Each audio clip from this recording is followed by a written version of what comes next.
작년에 처음으로 이제 수익률 3자리 이상을 달성했다고. 반도체 기업 좋죠. 근데 내 피부에 투자하고 좋아지는데 그걸로 돈을 벌 수 있는 것만큼 좋은 게 있을까요?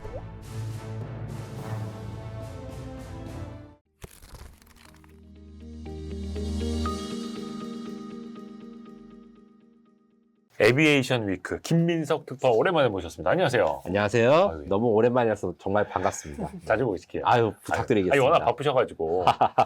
이게 사실 김민석 기자님의 글과 이야기는 많은 이제 이른바 밀떡 분들이 좋아하십니다. 그리고 또 우리가 이 밀리터리 덕후 분들의 수준이 되게 높으세요. 근데 우리나라 이제 방산주들도 또 많은 투자자분들이 좋아하셔가지고 밀떡과 방산 투자자 그리고 방산을 또 어려워하시는 분들 좀 다양하게 설명을 해드리면 좋을 것 같아서 저도 사실은 그 밑에 중간 어디쯤에 있고 송일아 기자가 아주 일반인의 눈높이에서 여성의 눈높이에서도 네. 이제 군대 안 갔다 하죠. 네네, 그래서 맞습니다. 다 같이 또 이해를 하셔야 되니까. 네, 맞습니다. 예.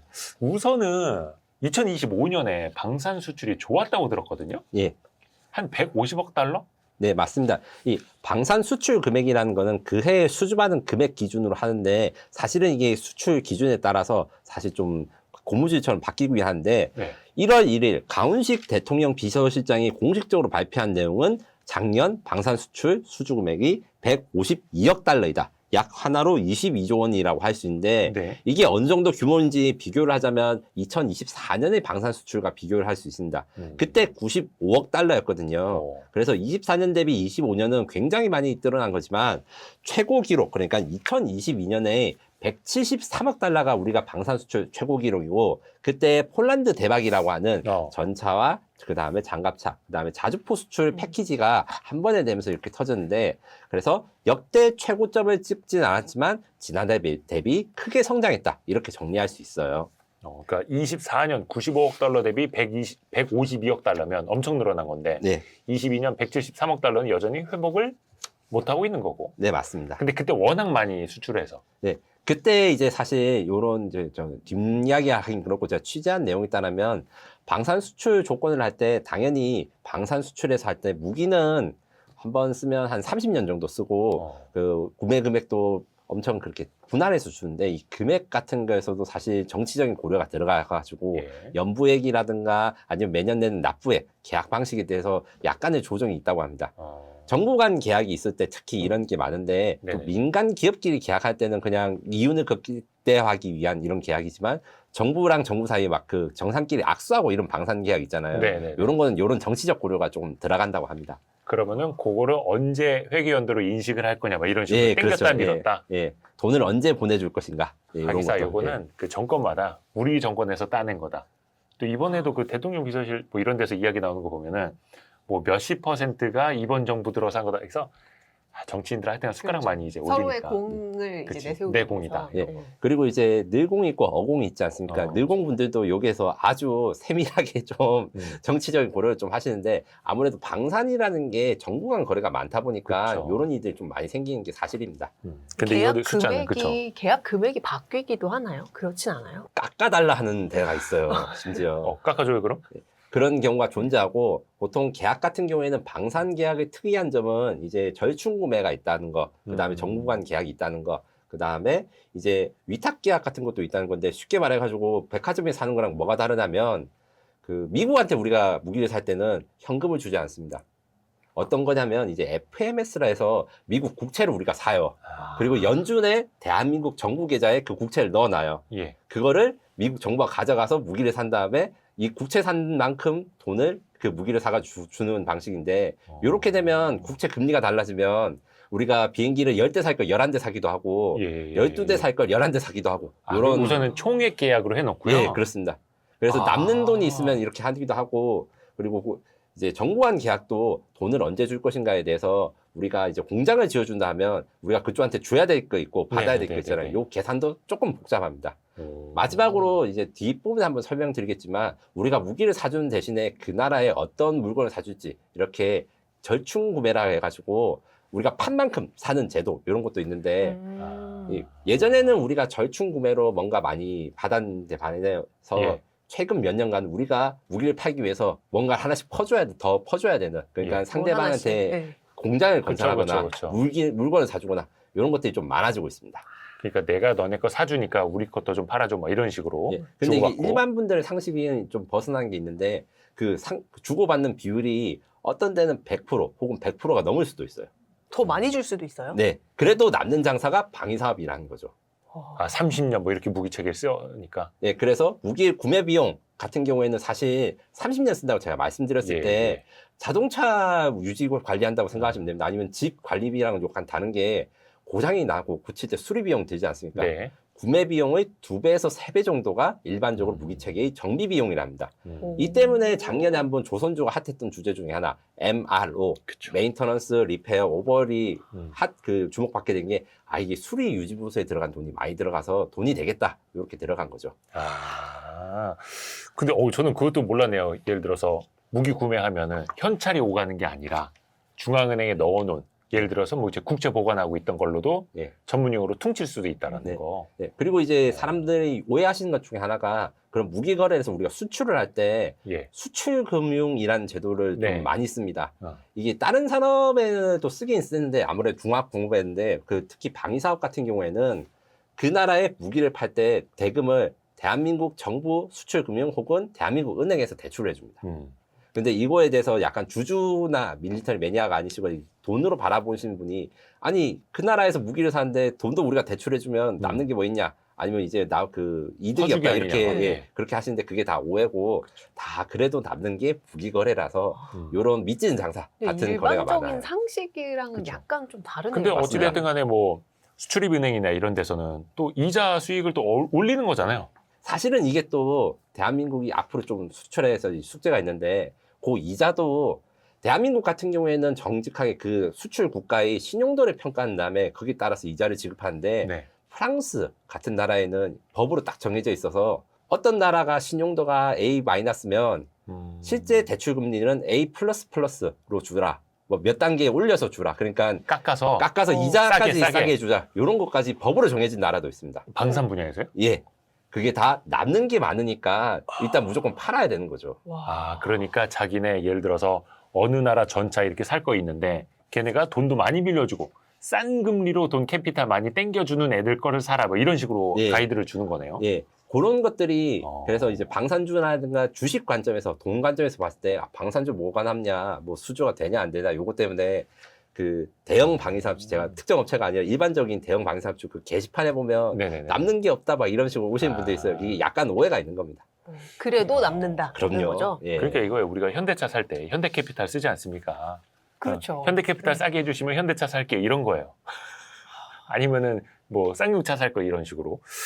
오, 재밌다. 또 이제 우리나라가 어찌됐든 간에 아직 2022년 수출 실적 회복은 못하고 있습니다만 계속 또 이제 성장을 해야 되겠고 정부에서도 2030년까지 세계 점유율 6% 이상 세계 방산 4대 강국 진입을 목표로 하고 있지 않습니까? 네, 맞습니다. 오, 4년밖에 안 남았네. 네. 달성 가능하다고 보세요? 이게 달성 가능하고요. 하지만 매우 힘듭니다. 그러니까 가능하다는 건 이제 프라빌리티를 이야기를 하자면 가능성을 보자면 저는 40% 정도로 생각하고 있습니다. 가능성 40%. 근데 저보다 낮게 생각하시는 분들이 있어요. 무슨 말이냐면 제가 취재를 하다 보면 예. 우리 방산 수출 담당하시는 분들 이야기를 좀 듣거든요. 음. 그 중에서 정말 높은 분이 있어요. 제가 직위는 오픈을 못 하는데 네. 높은 분이 사석에서 야 누가 방산 수출 사이 목표로 해가지고 나를 이렇게 힘들게 하느냐 이렇게 농담을 하시거든요. 지금 한 몇 위 정도 되는 거죠? 지금 7위에서 9위 사이입니다. 음. 그래서 이제 4위가 되려면 러시아, 프랑스, 독일, 영국 등을 제쳐야 되고 쟁쟁하네요. 지금 이제 이스라엘은 제쳤고 터키와 그다음에 이탈리아 요 정도 수준이라 생각하시면 됩니다. 다만 이제 러시아 우크라이나 전쟁 같은 경우에 뒤에 한번 이야기했지만 러시아는 더 이상 방산 수출 국가로 볼 수가 없습니다. 왜요? 자기네들이 지금 무기가 터진 게 너무 많아서 기존 수출 물량도 제대로 소화가 안 된 뿐만 아니라 아직 생텀 그러니까 제재가 매우 심하기 때문에 웬만하게 미국이랑 대사관이 있거나 웬만하면 미국과 교류한 나라들은 이제 러시아제 무기 살 생각도 못 합니다. 네. 그래서 일단은 러시아는 제껴놓고 네. 근데 또 뭐 프랑스 이런 데도 넘어서야 하는 거고. 네. 그래서 지금 4위라고 하는 목표는 미국, 중국, 프랑스 다음의 4위. 러시아가 이제 내려갈 거니까. 옛날에 초기에는 이제 미국, 중국, 러시아 다음 이렇게 4위로 했는데 요렇게 이야기를 하고 있고요. 미중프 그리고 네. 코리아. 네. 요게 사실 매우 어렵고 그 다음에 역공도 많이 들어온 것도 사실이라서 2026년은 일종의 변곡점이라고 할 수 있습니다. 2026년이요? 예, 그러니까 올해 이 4강에 들어갈 수 있는가 없는가는 사실상 올해 결정된다고 생각하시면 됩니다.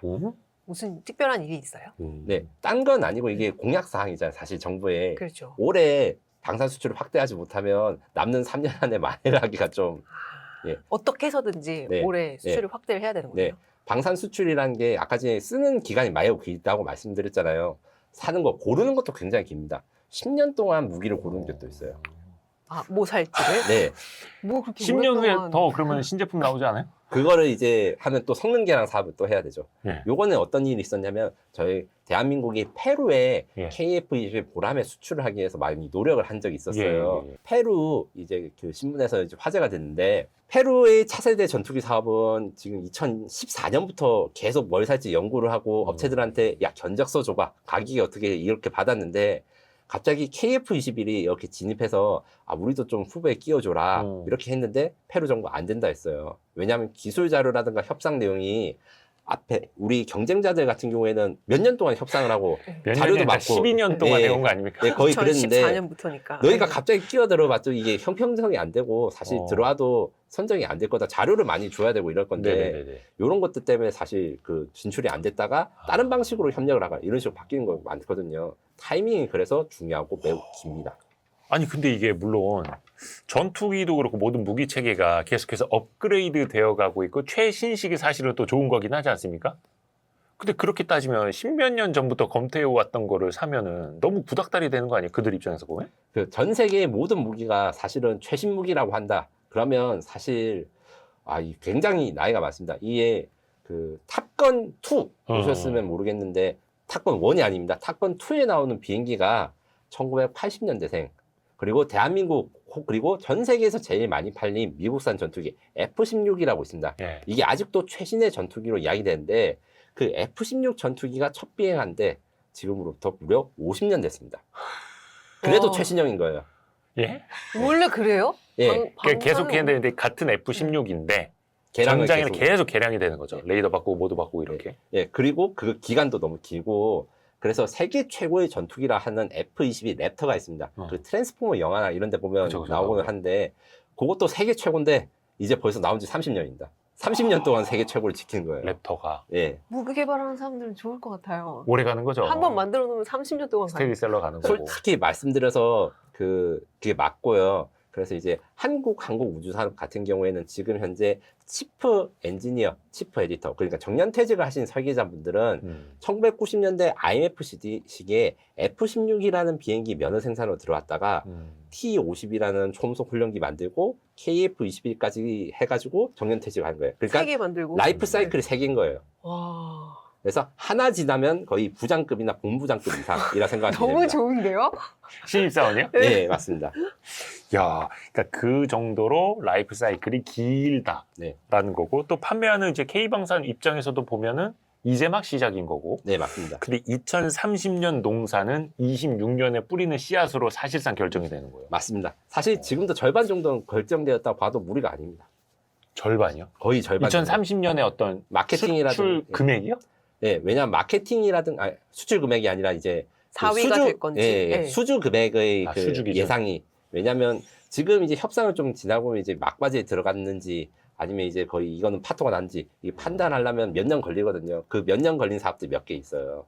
그래서 전 다른 채널에 출연할 때도 사실 약간 이제 매니아들 상대니까 올해 반드시 수출됩니다. 이런데 해외 넘어가서 이제 김민석 거짓말쟁이다 이러는데 사실 방산 수출에서 수출 승인과 실패 결정하는 게 한 1, 2년 정도 오차나는 거는 흔한 일이라서 네. 아, 이 타임 스케일이 좀 일반인분과 제가 안 맞는 그렇죠. 게 있어요. 또 10년짜리니까 예. 그 앞뒤로 1, 2년은 뭐 그냥 1년짜리 계획이 한두 달 앞뒤로 맞습니다. 달라지는 약간 맞습니다. 이런 느낌이에요. 맞습니다. 와, 예. 이게 시계열이 다르네요. 절반이 결정됐다는 거는 마케팅적인 측면에서 뭔가 시그널이 있다는 얘기예요. 맞습니다. 네. 절반 정도 이제 결정됐다는 걸 제가 이제 정확한 통계는 아닙니다. 다만 이제 제가 해외 취재를 하거나 해외 바이어들이 한국 방산이라든가 무기 체계가 관심이 있다, 요거 사고 싶다 이런 것들 종합해 보니까 그 제가 300억 달러가 목표지 않겠습니까? 네네. 그 관점에서 거의 최소한 100억 달러 이상의 올해는 이제 확정된 계약이 있을 걸로 예상된다. 왜냐하면 평가가 너무 좋거나 아니면 긍정적으로 나온 분들이 있어서 어. 이런 이야기를 합니다. 그 세부적인 그 무기 체계 이야기는 뒷부분에 더 한번 여쭤볼게요. 알겠습니다. 우선은 뭐 지난번에 나오셨을 때도 여쭤봤을 거고 모든 방산 전문가 그리고 방위산업 관련 투자 이야기할 때도 나오는 건데 과연 러우 전쟁이 끝나면 K방산은 어떻게 될 것인가? 물론 이제 종전도 쉬운 게 아니고 협상만 지금 뭐 몇 년째 뭐 이렇게 하고 있는 거 아니겠습니까? 그 이후에도 K방산의 경쟁력이 과연 유지가 될 것인가? 너 어떻게 보세요? 경쟁력이 유지가 될 것인가는 지금 현재 대책을 세워야 되는 시기고, 방산 수요가 그러면 어떻게 될 것인가? 전쟁이 끝날 때 방산 수요가 오히려 더 폭발합니다. 오, 전쟁 왜요? 중이 아니라요? 네. 왜요? 원래 이제 우크라이나 전쟁에 익숙해지시겠지만 아마 이제 2001년부터 테러의 전쟁, 그러니까 뭐 이라크, 아프간 전쟁, 요때 좀 네네. 기억하시는 분들이 계실 건데, 9.11 이후에. 네, 그때 방위사업이 타격을 많이 받았어요. 전쟁을 오래 했는데. 왜냐? 운영 유지, 전쟁을 수행하는 비용이 많이 들어가니까 R&D 비용이 거의 줄어들어서 사실 미국과 중국이 지금 파워게임에서 중국이 지금 치고 올라올 수 있는 이유 중에 하나가 테러의 전쟁 중에 미국이 국방비를 늘리기 어려워서 전쟁을 유지를 해야 되잖아요. 네네.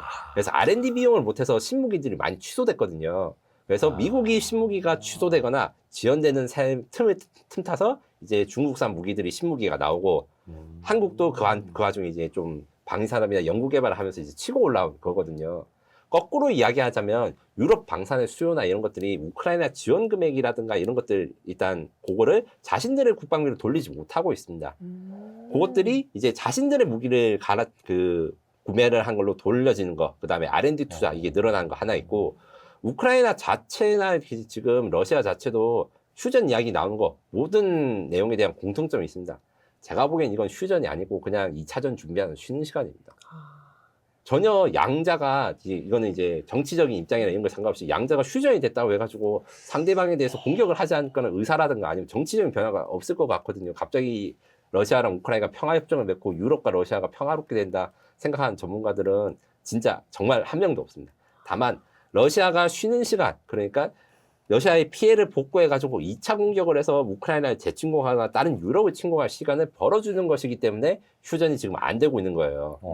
휴전을 해서 영원히 유럽과 러시아가 이제 사이좋게 지낸다 이러면 벌써 그런 희망이 있을 거면 벌써 휴전 협상이 될 건데, 요렇게 쉬는 시간만 벌어주는 것이 아닌가 상대방한테, 요런 이견이 많기 때문에 러우 전쟁을 종결이 되면 이제 방산주가 내려간다. 이것은 방산주 전체, 그러니까 전 세계 규모에서 방위산업에서는 말도 안 되는 이야기입니다. 다만 대한민국 방위산업 기준에서는 어떤 거냐면, 대한민국 방위산업, 제가 저번에 이제 그 직전에 출연했을 때도 대한민국 방위산업 장점이 납기, 그 다음에 신뢰성, 그 다음에 가성비 이렇게 했는데, 그 중에서 납기가 정말 우리가 장점으로 했는데, 요 납기가 다른 나라보다 빠르다라는 것은 그렇죠. 곧 우리 설비 투자가 이제 가동률이 높다. 요걸 이야기를 할 수 있거든요. 거꾸로 이야기하면 유럽 방위사업이 가동률이 낮았어요. 왜 낮았냐? 유럽의 방산 수요가 적으니까 만들어 놓고 그냥 뭐 우리나라는 1년에 180대 만들 라이를 뭐 독일은 1년에 한 5대, 6대 만들고 이렇게 놀려뒀던 건데, 전쟁이 끝나고 이제 지원이 그만두고 이제 다시 비충을 해야 되면 방위사업 설비 자체에 투자를 해야 되기 때문에 유럽 방위사업의 성장세가 아주 빨라질 것이고, 대한민국이 그거를 어떻게 대응할지가 정말 큰 관건입니다. 오히려 경쟁이 더 치열해진다. 네, 맞습니다. 요게 대해서 사실 어느 정도 이미 답은 나와 있어요. 뭐예요? 요거는 제가 이제 취재를 하면서 여기서 이제 딴 데 제가 기사 안 하고 하는 그 약간 후일담 같은 건데, 네네네네. 그 대통령께서 유럽 순방이나 이런 거 가셨을 때 이제 유럽의 모국가 총리한테 반농담으로 어떻게 말을 했냐면, 야, 우리가 맨날 싸우는데 싸우지 말고 우리 같이 동업하면 안 되겠냐, 이렇게 농담을 하셨다고 해요. 근데 이게 뼈 있는 농담이거든요. 유럽 방위사업이 지금 제가 부활을 하기 때문에 한국 방위사업이 위협받는다 이렇게 말씀을 드렸잖아요. 네. 그런데 유럽 방위사업 부활을 하려면 파트너가 필요합니다. 왜냐하면 냉전 시대에야만 유럽 방위사업, 뭐 라인메탈이라든가 지금 주가가 높은 유럽의 방위사업체들이 뭐 설비도 많고 공장도 많았는데, 지금은 그게 다 없어져서 부활을 시킬 때 그 설비를 만드는 것 자체도 일이고, 대규모 라인을 지금 돌려본 유럽 방산업체들이 없어요. 근데 대한민국은 있다. 그래서 유럽 방산업체랑 한국 방산업체가 경쟁보다는 협력을 하거나, 그 협력이라는 건 공동개발일 수도 있고 협력사 구축일 수도 있고, 뭐 뒤에서 설명하겠지만 유럽에 우리가 유럽화된 우리 기업들이 진출해가지고 이제 그 삼성전자가 이제 베트남이나 해외 생산 기지가 있듯 예. 그렇게 하는 것들을 다 하면 요게 이제 유럽 방위 사업이 진출을 우리가 K 방산과 이제 경쟁을 할 수 있는 이런 조건이 아닐까라는 생각합니다. 예를 들어서 K2, K9을 그런 유럽 업체들이 만들거나 네, 아니면 유럽 업체들의 생산물을 거기 라인이 부족하면 창원에서 만들거나 뭐 이런 식으로요? 네 맞습니다. 요거 어떻게 보면 이제만 아이디어 차원이겠으나 아닙니다. 아니에요? 요거는 이제 제가 이상이에요? 네, 요것은 제가 이제 공개된 내용으로 말씀드리면 이미 이제 하나 에어로스페이스라든가 LIG 넥슨 뭐 소식 예. 보면 유럽 사무소 개소식이 굉장히 많아요. 최근 들어서? 네. 그러니까 작년 한 해 그게 정말 많아지고 그래서 제가 취재를 했을 때 그럼 무슨 프로젝트가 합니까 하면 그 무슨 프로젝트를 하십니까 이렇게 여쭤보면 입을 닫으시고 이게 입을 닫으시고 공개를 안 하는데 제가 이제 외국 언론에서 이런 게 확인한 바로는 그 단순히 유럽 그 방산업체랑 협력 MOU를 맺어서 같이 공동 개발을 하거나 아니면 현지 생산에 대해서 부품 같은 거 그러니까 유럽에 없는 부품을 우리가 준다거나 이런 것들에 대해서 많이 논의가 활발합니다. 아니 그러면은 이게 유럽 사무소가 영업 마케팅을 위한 것뿐만이 아니라 아예 연구 개발까지 네. 굉장히 많이 앞서가는 거네요. 네, 진행을 이런 하는 것 거군요. 같은 경우에는 구체적으로 공개 보도가 된 거는 그렇게 많지는 않은데 그래도 회사 소식 검색하거나 이제 소식을 이제 산업적으로 바라보신 분들은 이미 알고 계신 걸로 이제 공개가 됐습니다. 예. 그러니까 똑같은 유럽 사무소 개소식을 보더라도 그 행간을 읽어야 되는 거예요. 네, 맞습니다. 오, 재밌습니다. 근데 또 하나가 아까 뭐 2021년, 22년 폴란드 모먼트 이야기를 네. 좀 해주셨습니다만 참 폴란드가 고마운 나라기는 해요. 뭐 맞습니다. K2, K9, 뭐 FA50 뭐 여러 가지 이제 사가고 있으니까 22년부터 한 누적 한 30조 원 네, 맞습니다. 사왔다고요. 근데 또 이게 참 고마운 존재이긴 하나 너무 폴란드에만 치중된 것 아니냐라는 또 지적도 있지 않습니까? 예, 그것이 어느 정도 사실이고 사실 폴란드는 어떻게 생각하냐면 대한민국 K방산의 모든 거점이 폴란드가 되길 사실 원해요. 생산까지요? 예, 현지 언론이라든가 아니면 저 같은 전문가들이 또 폴란드 쪽에도 있거든요. 이야기해보면 K방산의 모든 무기를 유럽에 팔 때 폴란드에서 생산해가지고 팔렸으면 좋겠다. 이런 의견을 많이 말씀하시거든요. 이차전지처럼. 네. 그런데 이제 지금 현재 폴란드만 우리가 K방산을 거점으로 가진 것은 아니고 예. 또 하나의 거점을 또 준비하고 있습니다. 바로 루마니아인데요. 폴란드 같은 경우에는 지금 현대 로템이 K2 전차의 현지 생산을 준비해서 폴란드 버전 K2 전차라고 할 수 있는 K2 PL을 생산하고 루마니아 같은 경우에는 한화 에어로스페이스가 K9 자주포 공장, 그 다음에 장갑차 공장을 지금 건설을 준비 중입니다. 그래서 우리나라는 루마니아, 그 다음에 폴란드란 두 축으로 유럽 진출을 교두보를 만들고 있는 상황입니다. 이거 근데 방위 산업의 특징 잘 모르시는 분들은 현재 공장 지어주지 마라, 기술 이전 해주지 마라, 걔네가 다 빼먹는다. 또 이런 말씀들 하시지 않습니까? 예, 이것은 사실 대한민국이 워낙 그 방위산업 역사를 보면 그 몰래 빼먹고 약간 옆에서 보면 카피하고 이런 것들이 어깨너머를 있어서 이렇게 보고 이렇게. 네. 어떤 게 있었냐면 우리나라가 가장 최초에 시작했던 방위산업 산업 그러니까 무기를 만드는 그 대한민국이 만들어지고 한 사업이 번개 사업인데 미국의 소총을 도면 없이 그냥 분해를 해서 청계천에서 분해를 해서 만들고 시작이었네요, 한국이. 맞습니다. 예. 우리나라의 아저씨들 손기술이 좋아가지고. 예, 맞습니다. 정확하게 딱 그러고 지금은 대한민국 K2 소총이라 해서 한국산 소총을 쓰는데 그 전에 M16 소총이라고 해서 미국산 소총을 라이센스 생산했는데 그것도 사실 허가된 라이센스 물량 그러니까 면허 생산이라는 거는 몇 정을 얼마 하고 개런티를 노열티를 얼마나 주겠다 이렇게 하는 게 있잖아요. 네네네. 그것도 안 지키고 이제 원래는 만정 만들기 했다 했는데 2만 정 만들어 가지고 이제 하다가 걸려서 이제 그 라이센스 준 회사가 항의도 하고 우리가 아무래도 이렇게 건너서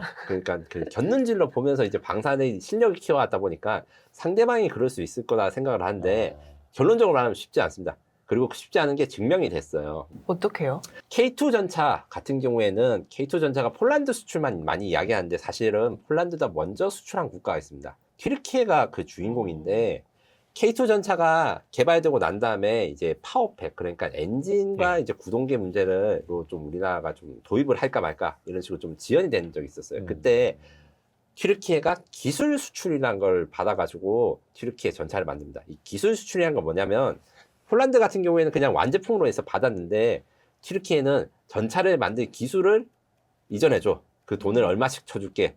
이렇게 하면서 겉은 이제 알타이라고 해가지고 그냥 알타이 민간인이 전차. 보시거나 일반인이 보시면 전혀 K2 전차랑 생긴 게 완전 다릅니다. 크기도 다르고 길이도 달라요. 네. 근데 속에 있는 기술은 전부 다 한국 기술로 제작된 거예요. 그거를 만들어가지고 이제 튀르키예 국산 전차라고 홍보도 하는데 문제는 그렇게 해가지고 사람들이 튀르키예한테 기술을 다 이전해 줬으니까 튀르키예 전차랑 한국 전차가 경쟁을 할 것이다. 수출 시장에서 우리가 호랑이 새끼를 키워줬다. 맞아. 그런 비판들 댓글에 많이 달려요. 근데 사실은 그런 일이 일어나지 않았고 그런 일이 일어나지 않았던 이유가 뭐냐? 소부장 때문입니다. 그럼 결과적으로 그 알타이 전차를 튀르키예하게 만들어서 수출한다 해도 한국산 부품을 계속해서 사와야 되는 거니까. 네, 그래서 튀르키예가 독자적인 이런 부품을 만들려 했는데 실패를 해가지고 대한민국에 수입을 하고 이런 게 지금 꽤 많아요. 그리고 이제 직접의 이익이 대한민국도 방위사업의 특징입니다. K2 전차를 이제 예로 들어서 설명드리면 K2 전차라고 하는 거는 이제 현대 로템이라는 회사가 만드는데 이게 우리나라 지하철도 네네네. 지하철이나 이제 고속철도 같이 그쵸, 그 만드는 회사죠. 공장이 같이 있는데 그 옆에는 어떤 공장이 있냐? 유이아라고 해가지고 이 옛날 기아 계열사인데 네. K2 전차의 대포를 만든 공장이 있고 그 옆에 가면 S&T 다이나믹스라고 해서 K2 전차의 변속기를 만드는 회사가 있고 그 다음에 그 옆에는 이제 거기서 조금 더 가면 이제 하나 시스템이라 해가지고 K2 전차의 조준기를 만드는 회사가 있고 이렇게 붙어 있어요. 이 붙어 있다는 게 어떤 뜻이냐면 조립을 할 때 뭐 운송 시간이라든가 이런 게 줄어들 뿐만 아니라 문제가 생기거나 아니면 급하게 뭐 만들 때 구하기도 쉽고 모여가지고 이야기도 하기 쉬운 거죠. 그럼 다른 나라들은 어떻게 해야 만드냐? 우리 K2 전차의 라이벌 독일의 레오파르트 2 탱크라는 게 있습니다. 뭐 노르웨이도 가져가고 뭐 이탈리아도 가져가고 사실은 우리가 이겨내야 될 그 경쟁자인데 네. 그 탱크 하나를 만드는데 7개 이상의 공장이 유럽 내부에 다 있고 7개 그 공장이 국적이 다 달라요. 여기저기. 예, 뭐 하나 흩어져 문제 있습니다. 생기면은 저쪽 가서 타임존이 계속 바뀌어지는 우리나라에서는 거죠. 경남 창원에서 다 되는 거. 네, 맞습니다. 그래가지고 이런 거 같은 경우 우리가 무기를 수입할 때도 뭐 무기를 한번 고쳐주세요 할 때 수리 부속 요는 게 최대 4년까지 걸리는 경우도 있거든요. 4년이요? 예, 수리가. 네. 부품이 오는 때까지. 아니, 4년이면 웬만한 걸 새로 몇 개씩 만드는데. 네. 그런 식으로 이제 방사는 엄청나게 소량 생산이기 때문에 이런 것들이 굉장히 우리나라의 그 특징이 좀 다른 나라에 비해 별나다고 할 수 있습니다. 이게 진짜 중요해요. 제가 군 생활을 창원에서 했거든요. 아, 그래요? 창원에 보면 이제 뭐 방공포 이런 것도 정말 많고 그 방산 업체들 제가 거의 향토사단에서 운전병 했는데 많이 다녀봤거든요. 훌륭한 회사들 정말 많습니다. 거기서 맘만 먹으면 뭐 다 만들잖아요. 거의 다 만들고 있어요. 다 있어. 네. 다 있어. 이런 것들 같은 경우에 이제 야. 방위 사업이 직접이 우리 대한민국이 이런 데 대해서 이제 원래는 북한과의 전쟁을 준비하다 보니까 만든 건데 지금 21세기 전쟁이 우리가 준비했던 그런 재래식 전쟁에 가까워지니까 약간 복고가 다시 왔다고 해야 될까요? 레트로? 나는 바뀐 게 없는데 유행이 레트로. 돌고 돌아서 나한테 온 레트로 거죠. 스타일이네요. 방사는 맞습니다. 레트로. 맞습니다. 예, 맞습니다. 예, 예. 네. 또 그 유럽 지역 하면은 역시 그 K2 전차나 K9 자주포에 관심 제일 많잖아요. 네, 맞습니다. 역시 그게 제일 큰 시장입니까? 그러면 또 앞으로 방산 세계 4위 올라갈 때도? 네, 지금 현재로서 유럽 시장은 이제 항공기라든가 미사일 이런 거에 대해서는 그렇게까지 한국의 수요가 높지 않아요. 그리고 우리나라의 그 방산 기술력을 육군, 해군, 공군으로 나눴을 때 제일 높은 게 육군이고 이게 전 세계 최고 대비 거의가 저희 95% 이상의 기술력을 가지고 있다. 이렇게 국내에서 평가를 하고 해군 같은 경우에는 80에서 85%, 그다음에 공군 같은 경우에는 70% 이하 이렇게 이야기를 하거든요. 이게 기준이 뭐냐면 미국이라든가 방산 선진국 대비 우리가 가진 기술이 네. 그러다 보니까 수출 비중도 사실 지상 장비가 많습니다. 그래서 유럽 같은 경우에는 특히 우리가 이제 폴란드에 FA50 팔고 이런 것도 있지만 추가 수출을 하기 위해서 좀 더 노력을 해야 되고 다만 이제 지상 장비 쪽 수요가 좀 많아요. 특히 에스토니아가 얼마 전에 천무 5천억 원 규모 계약을 체결하고 그다음에 스웨덴, 핀란드가 K9 자주포에 대해서 이제 관심을 가지거나 한 대 좀 빌려다서 테스트를 해달라 이런 것들이 작년에 많이 소식이 있었는데 지상무기 같은 경우에는 대한민국이 그 유럽 방산이라든가 미국 방산 대비 가성비, 납기에서 거의 넘어올 수 없는 4차원의 벽이라 할 수 있습니다. 거의 그렇게 말해도 문제가 안 될 정도로 이런 그 강점을 가지고 있어서 유럽 쪽은 육군이 좀 대세다 이렇게 생각하시면 됩니다. 아하, 역시 육군 지상 전력으로. 네, 유럽 이야기를 좀 많이 들었고 이번에는 남미 한번 가볼까요? 중남미. 네. 여기가 요즘 시끄럽습니다. 미국이 베네수엘라를 침공할 수 있다라는 경고는 나왔으나 실제로 가서 남의 나라 대통령과 잡아올 줄은 깜짝 놀랐습니다. 이번 그 베네수엘라 그 미국의 침공 사건, K방산한테 이거는 또 어떤 의미가 있을까요? 네, 이 다른 분들이 잘 지적을 안 하신 게 있는데 사실 미국과 베네수엘라의 전쟁이라 볼 수 있지만 지정학적으로 봤을 때는 사실 중국이 미국한테 한 방 먹은 사건입니다. 요거 같은 경우에는 국제정치 하신 분들 더 잘 알겠지만 밀리터리 군사 쪽에는 어떤 사건이 있었냐. 베네수엘라가 친중국 정권이다 보니까 아무래도 미국 침공 이런 걸 준비하려고 그 막기 위해서 러시아 무기, 그 다음에 중국산 무기를 많이 수입해서 무장을 했는데 그 중에서 어떤 게 있었냐면 중국에서 수입한 레이더가 있었어요. 이 레이더라는 거는 이제 전파로 적이 오는 걸 감지하는 건데 원래 이런 것들이 미국 같은 경우에 스텔스 비행기라 해서 레이더에 잡히지 않는 비행기가 있다. 이런 걸 폭격을 해가지고 이렇게 할 수 있다. 이렇게 자랑을 하는데 중국에서 베네수엘라한테 어떻게 이야기했냐면 우리 그거 다 잡아낼 수 있는 레이더가 있어. 기름으로 해서 중국산 최신형 스텔스 잡는 레이더들 20기 이상 배치를 했었거든요. 20개 이상. 네. 근데 근데 베네수엘라 이번 침공당일에 제대로 작동한 거 하나도 없고 다 작동 불량되고. 그래서 중국이 한 번 먹은. 네, 맞습니다. 아니 그러면은 중국산이 못 잡아낸 거야? 그럼 전혀 못 잡아내. 뻥친 거야? 요거에 대해서는 사실 조금 더 조사가 필요한 건데 첫 번째로 뻥을 쳤다. 이 설이 있고 두 번째로 일하는 사람들이 아무리 마두에 협조를 안 해서 그냥 군인들이 도망쳤다. 세 번째로 미국의 우수한 생명대 성능의 최신 무기가 레이더가 작동되기 전에 격파를 했다.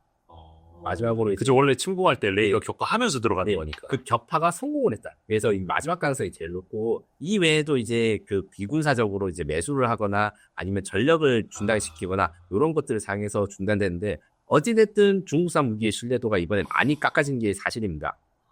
자존심 많이 구겨졌겠네요. 야, 아니 그러니까 이게 중국이 미국 전투기의 스텔스를 잡아낼 수 있다라고 했던 것도 어떻게 보면 이걸 믿은 베네수엘라도 좀 순진했던 거 아닙니까? 맞습니다. 그래서 제가 사진 찾은 거 보면 마두로가 그 중국산 레이더를 보면서 아주 흐뭇해하는 사진도 있고 안심할 수 있겠다. 근데 사실은 전혀 그런 게 아니었죠. 이거 뭔가 AS 요구 안 되나요? 이 탈옥하면 받을 수 있지 않을까요? 이 AS 요구가 사실은 그 역사 속에서 전쟁 속에서 이런 게 몇 번 있었는데 대부분의 선택은 전쟁을 치러보니까 이 무기 형편없다 이러면 그 나라 무기 수입을 끊어버리죠. 그렇죠. 믿을 수가 없는 거잖아요. 그러니까 성능을 확인할 수 있는 최적의 상황은 또 사실 실전이긴 한데 훈련 상황이랑 실전 완전 다릅니다. 맞습니다. 이런 것들 때문에 이제 간접적으로 우리 K방산에 기회가 되는 거 하나. 그다음에 베네수엘라 마두로 정권에 대해서 이제 지금 현재 상황은 정권이 교체된 건 아니지만 불안정하고 앞으로 형방을 사실 다 정확하게 예측을 할 수 없거든요.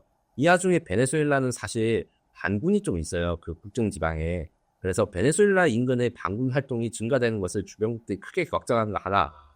그리고 미국이 침공을 하진다는 생각은 현실적인 건 아니지만 미국이 이렇게 이제 노골적인 남미에 대한 개입을 하기 때문에 남미 국가 입장에서는 미국에 완전 굴복을 하거나 아니면 미국으로부터 어느 정도는 자유롭되 미국이 금지하는 것은 아닌 그러니까 어느 정도 중용을 찾아야 됩니다. 여기서 이제 금지하는 것은 뭐냐고 하냐면 그 러시아 무기를 남미에서 많이 팔렸어요. 근데 러시아 무기 지금 사면 국제 제재에 걸립니다. 그래서 국제 제재 안 걸리려면 달러라든가 외화를 러시아한테 주면 안 되거든요. 그래서 자기 나라 통화를 러시아한테 주고가지고 이 거래를 하거나 아니면 현물을 줘야 되는데 사실 그렇게 해가지고 이제 유지보수가 잘 낼 리도 없고 해서 지금 러시아의 방위사업은 남미에서 거의 쫓겨나가는 단계고 그 점에서 대한민국이 아주 좋죠. 물론 대한민국도 미국의 동맹국이다 보니까 대한민국이 산다는 게 미국산 무기에 독립다는 건 아니에요. 우리는 미국과 그 무기와 호환이 제도 호환성 좋은. 대신에 이제 미국산을 사면 납기도 느리고 그 다음에 좀 불안도 한데 적절한 선택을 할 수 있는 그 적당한 선이 대한민국이다. 그게 중간. 네, 이렇게 오각형 이렇게 해보면은 가장 스탯이 이렇게 또 가성비도 있고 좋은. 재밌어. 이러나 저러나 K 방사는 호재 아닙니까? 저는 호재라고 생각하고 이 호재를 좀 키우기 위해서 지금 현재도 방산 수출을 위해서 많이 노력하고 있는데 특히 이제 중남미에서는 조선산업과 연계된 방위사업 성장 이게 좀 기대됩니다. 조선산업이요? 네, 지금 군함들. 맞습니다. 그 미국이 해서 그거 보고 있기 때문에 그런 거예요.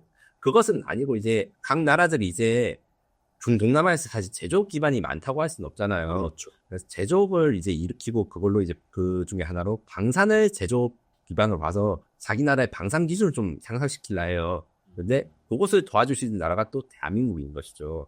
제가 말한 이 조선 쪽은 이제 그 현대중공업이 페루에 지금 군함 수출도 하는데 단순 군함 수출이 아니라 그 대학교라든가 연구단지 그러니까 거기 연구 인력들을 키우고 공동 원주하고 기술 개발도 합체해서 그 나라의 그 군함 건조능력 주는 걸 지금 추진 중이거든요. 그래서 페루가 지금 요걸 수혜를 받아서 하는데 이런 것들이 잘 되면 이제 페루에서 생산된 배가 이제 다른 그 남미 국가에 수출되거나 아니면 공동 연구를 해서 마케팅하고 이런 것들이 좀 가능할 것 같습니다. 그 페루 이야기 나왔으니까 말인데 페루가 2025년 말에 뭐 K2 전차 50넉 대, 장갑차 100만 대. 갑자기 K방산에 대한 관심도 높아진 거예요? 그 전부터 K방산에 관심이 좀 많았어요. 솔직히 말씀드리면 대한민국이 10년 이상 공을 들여서 이제 결과가 나온다고 생각하시면 되고 또 10년 전부터 뿌린 씨앗이 네, 이제 싹 트는 거예요. 길면 한 2, 30년도 돼요. 왜냐면 페루 같은 경우에는 이미 KT-1이라고 하는 기본 훈련기. 이 기본 훈련기가 뭐냐면 전투기 조종사가 제트기 조종하기 전에 단계를 밟아 프로펠러요. 그래서 이 속칭을 쏘아리 소알이요? 그 병아리라고 하는데 이 신참 조종사분들 죄송합니다. 그 업계 전문 용어입니다, 여러분. 신입사원? 심싸움 되기 전에 그냥 병아리라고 하면 다 알아. 예. 보람에 있는 한참 이제 날아다니는 거고. 연수 받으시는 분들이 처음 운전하는 비행기의 초동 훈련기라고 한다. 그거를 페루가 이제 수출하고 현지 생산도 했거든요. 그걸 잘해주는 거 보고 다른 분야도 확장하자 보니까 이번에 이제 장갑차 수출, 뭐 배 수출까지 연계됐는데 페루는 남미의 대한민국이 되고 싶어합니다. 대한민국 방산 수출 모델을 좀 보고 배워가지고 한국한테 도움을 요청한 거예요. 우리도 너희처럼 방산 수출 잘 안 하면 어떻게 해야 되냐. 그 관점에서 나온 게 이번에 K2 전차 구매랑 K8008 장갑차 이 조입입니다. 그 전부터, 그러니까 대한민국의 빠른 경제적 성장도 보고 방산 산업 강해지는 거 보고 남미의 대한민국이 돼보고 싶다. 네, 맞습니다. 사실 다들 꿈은 꿈이다. 네. 한강의 기전에. 그렇게 해서 최근에 관심도가 높아지고 있고, 그러면 여기는 그러면은 페루는 종합적으로 노래. 근데 사실 페루가 뭐 GDP나 이렇게 높은 나라는 아니잖아요. 구매력이 강한 나라는 또 아니잖아요. 네, 하지만 성장률이 좀 빠르기 때문에 아까 전에 오래 걸렸다는 건 대한민국이 전략적인 수출 지역으로 일찍부터 저희가 방산 외교, 군함 외교 같은 걸 해서 뭐 우리가 퇴역한 함정, 그러니까 우리는 이제 안 쓰는데 그 못 사는 나라들이 쓸만한 배들을 이제 공짜로 공유하고 대신에 그 배에 한국산 미사일을 같이 달아서 수출하고 이런 것들 좀 하거든요. 그런 식으로 페루나 콜롬비아에 우리가 방산 지원을 하면서 야, 지금 돈 없으니까 우리 거 쓰지만 돈 생기면 우리 거 사야 돼. 뭐 이런 식으로 이제 하고. 그러면 이제 프린터 카트리지 팔려고 중고 프린터기 갖다 주는 거냐? 미끼 상품에 가깝다고 봤을 때죠. 지금은 너네가 중고 퇴역한 것을 쓰지만 새삥도 사라. 예, 나중에. 예, 돈 생기면. 근데 그게 25년 말에 전차 50여 대, 그 다음에 장갑차 140여 대까지 이제 계약을 체결하기 이른 거예요. 맞습니다. 이거, 계약은 아니고 합의서라고 합니다. 하지만 계약이 지금 일부 돼서 이제 장갑차 같은 경우에는 이미 그 페루의 군사 퍼레이드 할 때 맨 앞에 딱 써가지고 한국산 장갑차를 딱 지나가고 이렇게 나왔습니다. 그럼 거기서 딱 보여줘.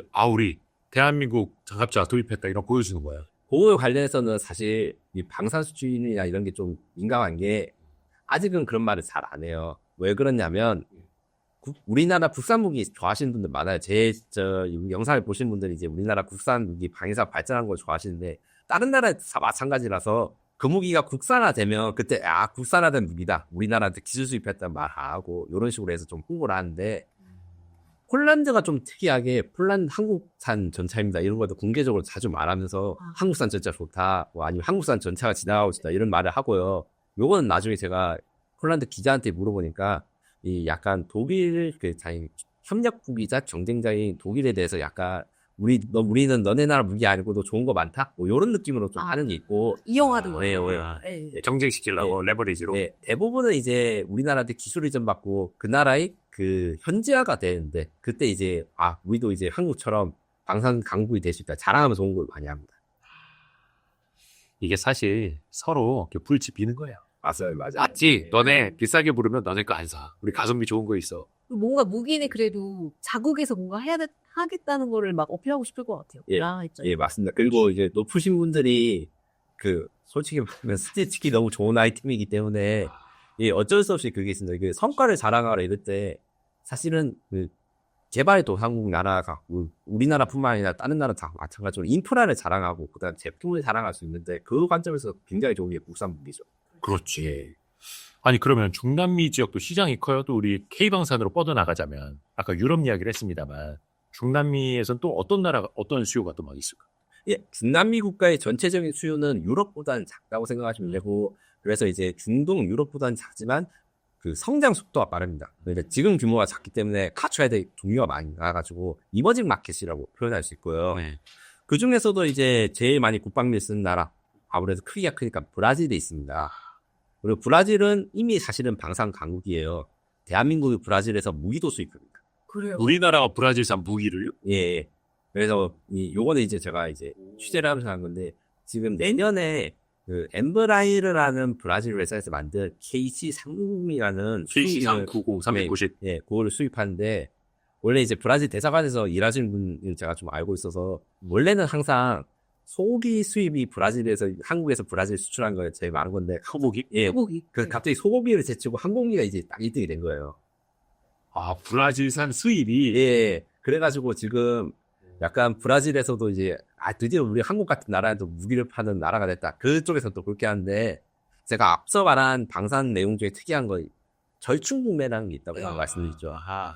우리가 브라질로부터 무기를 많이 수입했으니까 우리들도 예, 사야 되는 게 있는 거예요. 그거 관련해가지고 연관해서 우리가 브라질산 비행기를 샀으니까 기술 이전도 좀 받고 이제 한국산 무기 살만한 겁니다. 이렇게 쇼핑 리스트를 지금 게시한 상황이니까. 아니, 브라질은 커피 아니면 뭐 이렇게 농축산물 막 이런 거였는데 수송 예, 브라질이 엠브라이르라는 회사가 그 리저널 제트기라 해가지고 그 수송기 중에서도 이제 국내선용 이런 것 쪽에서 상당히 강자라서 항공산업이 강합니다. 아, 그래요. 몰랐네. 그걸 내년부터 수입한다. 예, 그래서 한국에 들어오는데 우리가 그 나라 무기를 사는 만큼 이제 브라질도 한국산 무기 지금 구매를 좀 해야 되는 상황이죠. 야, 오, 재밌다. 그 브라질에서 수송기를 살 거라는 저는 생각을 못 해가지고. 그 외에도 뭐 콜롬비아, 칠레, 멕시코 등등이 있는데 그 콜롬비아 같은 경우에는 원래는 어떤 식으로 했냐? 콜롬비아가 정권이 바뀔 때마다 무기 수입선이 바뀌는 나라였습니다. 어떤 식의 친미 정권이 들어가면 미국산 무기 사다가 이제 반미 정권이 들어오면 러시아산 무기를 샀는데 아, 짬뽕돼 있어요, 그러면 군대에서? 그래서 다 짬뽕돼 있어요. 정권이 바뀔 때마다 이 정권이 있을 때는 러시아산 무기 사고 이 정권이 있으면 미국산 무기 사는데 네. 지금 트럼프 2.0 시대가 되니까 러시아 무기 아까 전에 제재로 못 산다고 했잖아요. 그렇다 해서 미국 무기 사기 꺼름직하면 또 우리나라한테 기회가 있다. 그리고 콜롬비아가 지금 많지는 않지만 대한민국으로부터 무기들을 몇 개 수입했어요. 그 대함 미사일이라 해가지고 대함 미사일이라 해서 적의 함선, 전투함을 파괴한 미사일 같은 거를 이제 최초로 우리가 수출한 나라가 콜롬비아기도 하고 몇 개 있거든요. 그쪽에서 이제 추가 수출한 이야기가 있고 칠레 같은 경우에도 이제 우리가 좀 진출을 하려 했는데 요 칠레는 또 페루랑 약간 라이벌 관계가 있어서 한일전까지는 아니더라도 좀 서로 경쟁 의식이 좀 있다고 해요. 칠레랑 페루가. 네, 좀 그래가지고 요거는 좀 애매하고 멕시코 같은 경우에는 이제 비정규정 그러니까 전면전이 아니라 마약 카르텔 수탕을 할 때 이제 K방산 무기가 일부 들어간 게 있어가지고 그런 쪽으로 하는데 제일 핵심은 아무래도 이제 남미의 핵심은 가장 제일 처음에 만든 페루가 아무래도 아직은 이제 1등이다 이렇게 생각하시면 됩니다. 그러면은 남미에 들어갈 수 있는 게 예. 거의 근데 이제 이야기를 들어보면 공통 분모가 일단 K2 전차 위주로 먼저 들어가는 것 같아요. 그래가지고 이제 권역별로 보면 이제 유럽에서는 지상 장비, 그 다음에 남미에서는 지상 장비랑 해상 장비, 그 다음에 동남아에서는 항공, 해상, 지상 다 들어가고, 그래가지고 중동에서는 미사일 이렇게 갑니다. 일단 약간 느낌이 아반떼 그러니까 수출명 9 엘란트라, 소나타부터 들어가고 다른 거 이제 파는 것처럼. 그래서 제네시스 잘 팔리는 국가가 몇몇 국가 있고 뭐 이런 느낌으로 생각하시면 됩니다. 그러면은 중남미 지역에서도 아까 그 러시아산 무기는 사실상 이제 틀줄 단계다 말씀해 주셨고 중국이 또 중남미 지역에 공 많이 들이잖아. 네, 많이 들이고 있어가지고 사실은 이제 중국 진출이 좀 많았는데 중남미가 단순히 그 레이더만 죄송합니다. 중국이 단순히 레이더만 문제인 게 아닙니다. 또 여기서 갑자기 또 뒤에 한 번 더 이야기하겠지만 네. 태국 캄보디아 전쟁이 또 방산 수출에 큰 영향을 미쳐가지고 그렇죠. 그 지상 장비 수출에서 이제 태국 캄보디아 전쟁이 영향을 미친 거 있고 항공 장비 측면에서도 태국 캄보디아 전쟁이 좀 영향을 미친 게 상당히 있습니다. 왜냐하면 이제 우크라이나 러시아 전쟁이 전면적 대규모 전쟁 말고 태국 캄보디아 전쟁은 국지전이잖아요. 그래서 남미라든가 이런 국가들은 전면전 대비가 아니라 이런 국경 문제 대비를 할 때 어떤 무기가 쓰이는지 관심을 쓰는데 마침 태국이 이제 K방산 무기를 좀 써가지고 요거에 대해서 좀 보고 야 우리도 괜찮아 보인다 사자 이런 분위기가 있습니다. 그러니까 중남미 지역에서도 어차피 그쪽 나라들도 다닥다닥 붙어 있는데 네. 국경 분쟁 뭐 이런 거. 국경 분쟁에 대해서 어떤 걸로 효율적으로 방어를 하거나 공격을 하는가를 이제 보니까 예. 저희 K방산 예. 저 괜찮다. 네, 맞는 거예요. 오. 그 베네수엘라 저 마두로 정권 축출될 때 또 그 레이더가 문제가 있었으니까 그것도 영향을 미칠 수도 있겠네요. 예. 근데 이제 중국 입장에서는 사실 이런 하자가 일어나는 게 한두 번이 아니고 많아요. 그걸 다 이제 할인을 하거나 공짜로 몇 개 주거나 이렇게 무마를 했는데 근본적인 퀄리티 향상 그러니까 그 무기는 안전 보장 안보를 위해 안전 보장을 위해서 하는 무기인데 이렇게 신뢰성이 안 받으면 사실 좀 장기적으로 하는 건 좀 어렵죠. 이런 사례들이 앞으로 몇 개 있습니다. 중국 무기 뭐 실전에 가해야 돼. 실전에 가해야 돼요. 그러니까 우리나라 그 뭐 K2 전차나 K9 뭐 어디 유럽에 가는데 한겨울에도 시동 잘 걸리고 출동하려 때 그냥 깡깡하게 출동하고 한번 보여주면은 이제 아 이거 사도 내가 나중에 옷 벗고 나서 문제는 안 되겠다. 감옥 안 가겠다. 네, 맞습니다. 이런 확신을 자동차랑 비슷하네요. 네. 그렇죠. 자동차. 예. 중요한 순간에 그 뭔가 사고 났을 때 네, 재판 그렇죠. 안 되고. 네, 맞습니다. 이번에 그럼 한번 중남미 갔으니까 유럽 중남미 돌아서 그 옆에 있는 가까운 중동으로 가볼까요? 자 멀리 갑시다. 중동. 아 이스라엘하고 이란은 계속해서 긴장감이 이제 높아지고 있고 최근에 보면 이란 내에서 시위가 너무 격해지고 있어. 뭐 2,000명 이상이 사망했을 것이다. 뭐 이런 추정들도 나오고 있는데 물론 이제 남의 나라 불행을 가지고 우리가 뭐 수혜니 뭐니 이야기하기는 좀 그렇습니다만 K방산 입장에서 이거 어떻게 보고 있을까요? 지난 한 해 있었던 이스라엘과 이란의 갈등이 굉장히 중요했어요. 우리 K방산과 직접적인 관련이 있는 사건들도 있었거든요. 기억을 되돌아가지고 이제 생각을 해보시면 지금 이란이 정권이 불안하기 전에 이란과 이스라엘의 12일 전쟁이라는 게 있었습니다. 서로 엄청 멀리 떨어져 있거든요. 네. 근데 이스라엘은 이란을 폭격하고 이란은 미사일로 이스라엘을 공격하고 있을 때 요때 어떤 일이 있었냐면 그 이스라엘의 방위산업 굉장히 발달되어 있고 우리나라가 이제 협력도 하지만 우리의 경쟁 상대이기도 해요. 대부분 이제 같은 게 있으면 우리나라보다 약간 싸게 지출하고 뭐 이런 것들이 있는데 이스라엘이 이란의 미사일의 방어를 성능을 많이 입증해서 이 실전 경험이 생긴 거예요. 요거는 약간 마이너스 요소 그러니까 우리 방산한테는인데 이스라엘은 지금 발등에 불이 떨어졌습니다. 이란과의 전쟁이 다시 일어날 거라 생각해서 생산량을 매우 높이고 있는데 거꾸로 이야기하면 수출 물량을 다시 국내 수요로 돌리고 있다. 네, 그래서 우리나라랑 이스라엘이랑 경쟁하는 것 중에 지금 설명할 게 이제 대공 미사일이라서 전 미사일이라든가 항공기를 격추하는 미사일 요쪽에 이스라엘이랑 많이 경쟁하고 솔직히 말씀드리면 이스라엘 좀 이겼어요. 막 독일이 이스라엘 미사일 같은 거 사가고 그랬는데 이제 이스라엘은 이런 대공 미사일이나 이런 것들을 자기 나라 지키는 거 우선으로 돌려야 되니까 계약은 했는데 야 납기 한 2, 3년만 밀려줘 이렇게 하면서 우리 거 그 배 이렇게요. 예. 왜냐면 자기 나라가 살아남지. 그렇죠. 네. 그게 한편 있고 또 한편으로는 이스라엘이 아무래도 나라가 작습니다. 그래서 자기 국방력에 이런 걸 하려면 어디 생산 기지가 있거나 아니면 이제 공급망이 좀 완비된 나라가 필요한데 그게 어디냐? 대한민국이다.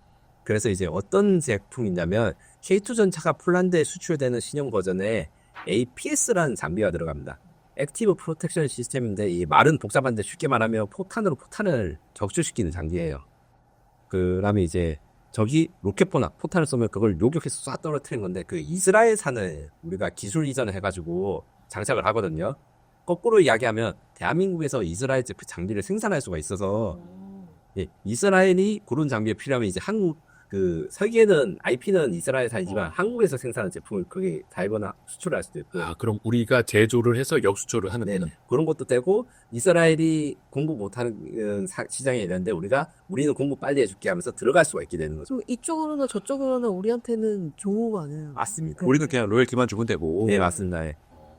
그리고 이제 이스라엘이 유럽 방산의 진출을 우리보다 더 먼저 하고 사실 성과가 좋은 게 몇 개 있었는데 네.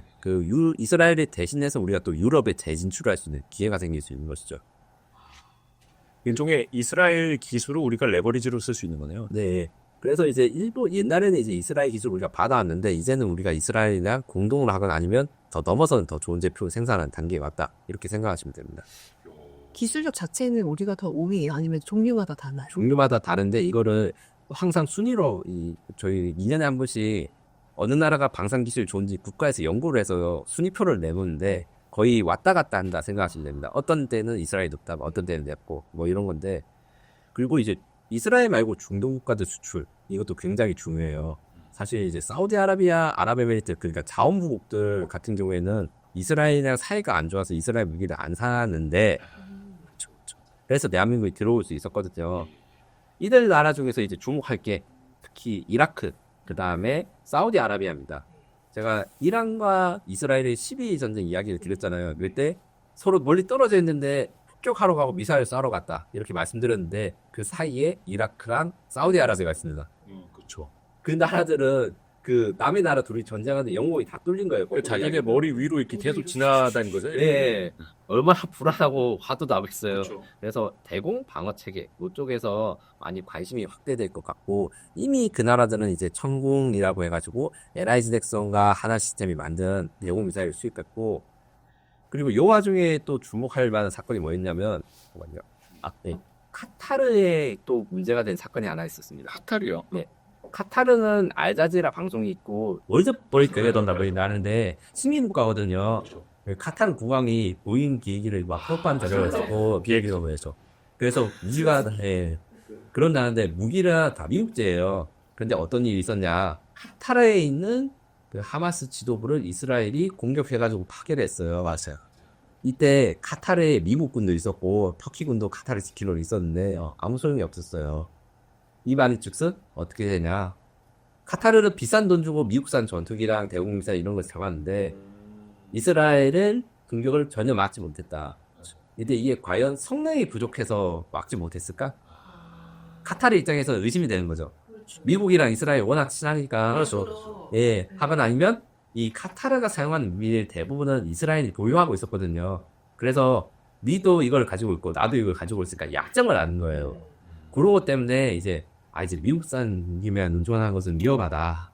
요래서 양이 의존하는 거죠. 그럼 카타르 입장에서도 한국산으로 대공방을 좀 꾸릴 필요도 있겠다. 이런 게 또 니즈가 있겠네. 네, 그래서 이제 카타르, 이라크, 사우디아라비아, 아랍에미리트 이쪽에 우리가 대공 방어 시스템 중심으로 해서 지금 세이즈를 열심히 하고 있습니다. 그게 천공2? 예, 말고도 더 있어요. 그렇죠. 지금 이미 수출이 된 게 천궁2가 있고 천궁2는 이제 항공기를 요격하고 그 다음에 미사일을 요격할 수 있는데 미사일은 그 오락한 거 생각하시면 미사일 강화는 제일 좋은 방법은 하나 떨어질 때 무조건 많이 쏘는 게 중요한 게 아니라 한 번 쏘고 실패하면 다시 도전할 수 있어야 돼요. 그래서 이거를 다층 강화막이라고 합니다. 네, 그래픽 같은 거 막 뉴스에서 보면 여기서 5, 고리 여러 가지 고리 저 고도에 그래서 고도에 따라서 미사일 종류가 다 다르거든요. 근데 천군 중간 중고도입니다. 그래서 중고도는 이미 수출했고 이제 나온 것은 저고도랑 고고도인데 하필 이란이라 쓰는 미사일이나 북한이 쓰는 미사일이랑 유사한 점이 많아서 이란을 가상적으로 두고 있는 사우디라는 아랍에미레이트 이런 국가들은 한국이 다 만든 모델일 거예요. 그렇겠네요. 그래서 우리나라가 만들고 있는 LSM이라고 하는 천궁보다 높은 고도를 방어한 미사일이 지금 세이즈를 엄청 열심히 하고 있어서 WDS라고 곧 시작된 중공의 큰 방산 전시에서 지금 세이즈하러 지금 그 앱 하나 시스템과 LIG 덱슨 분들이 많이 가셨어요.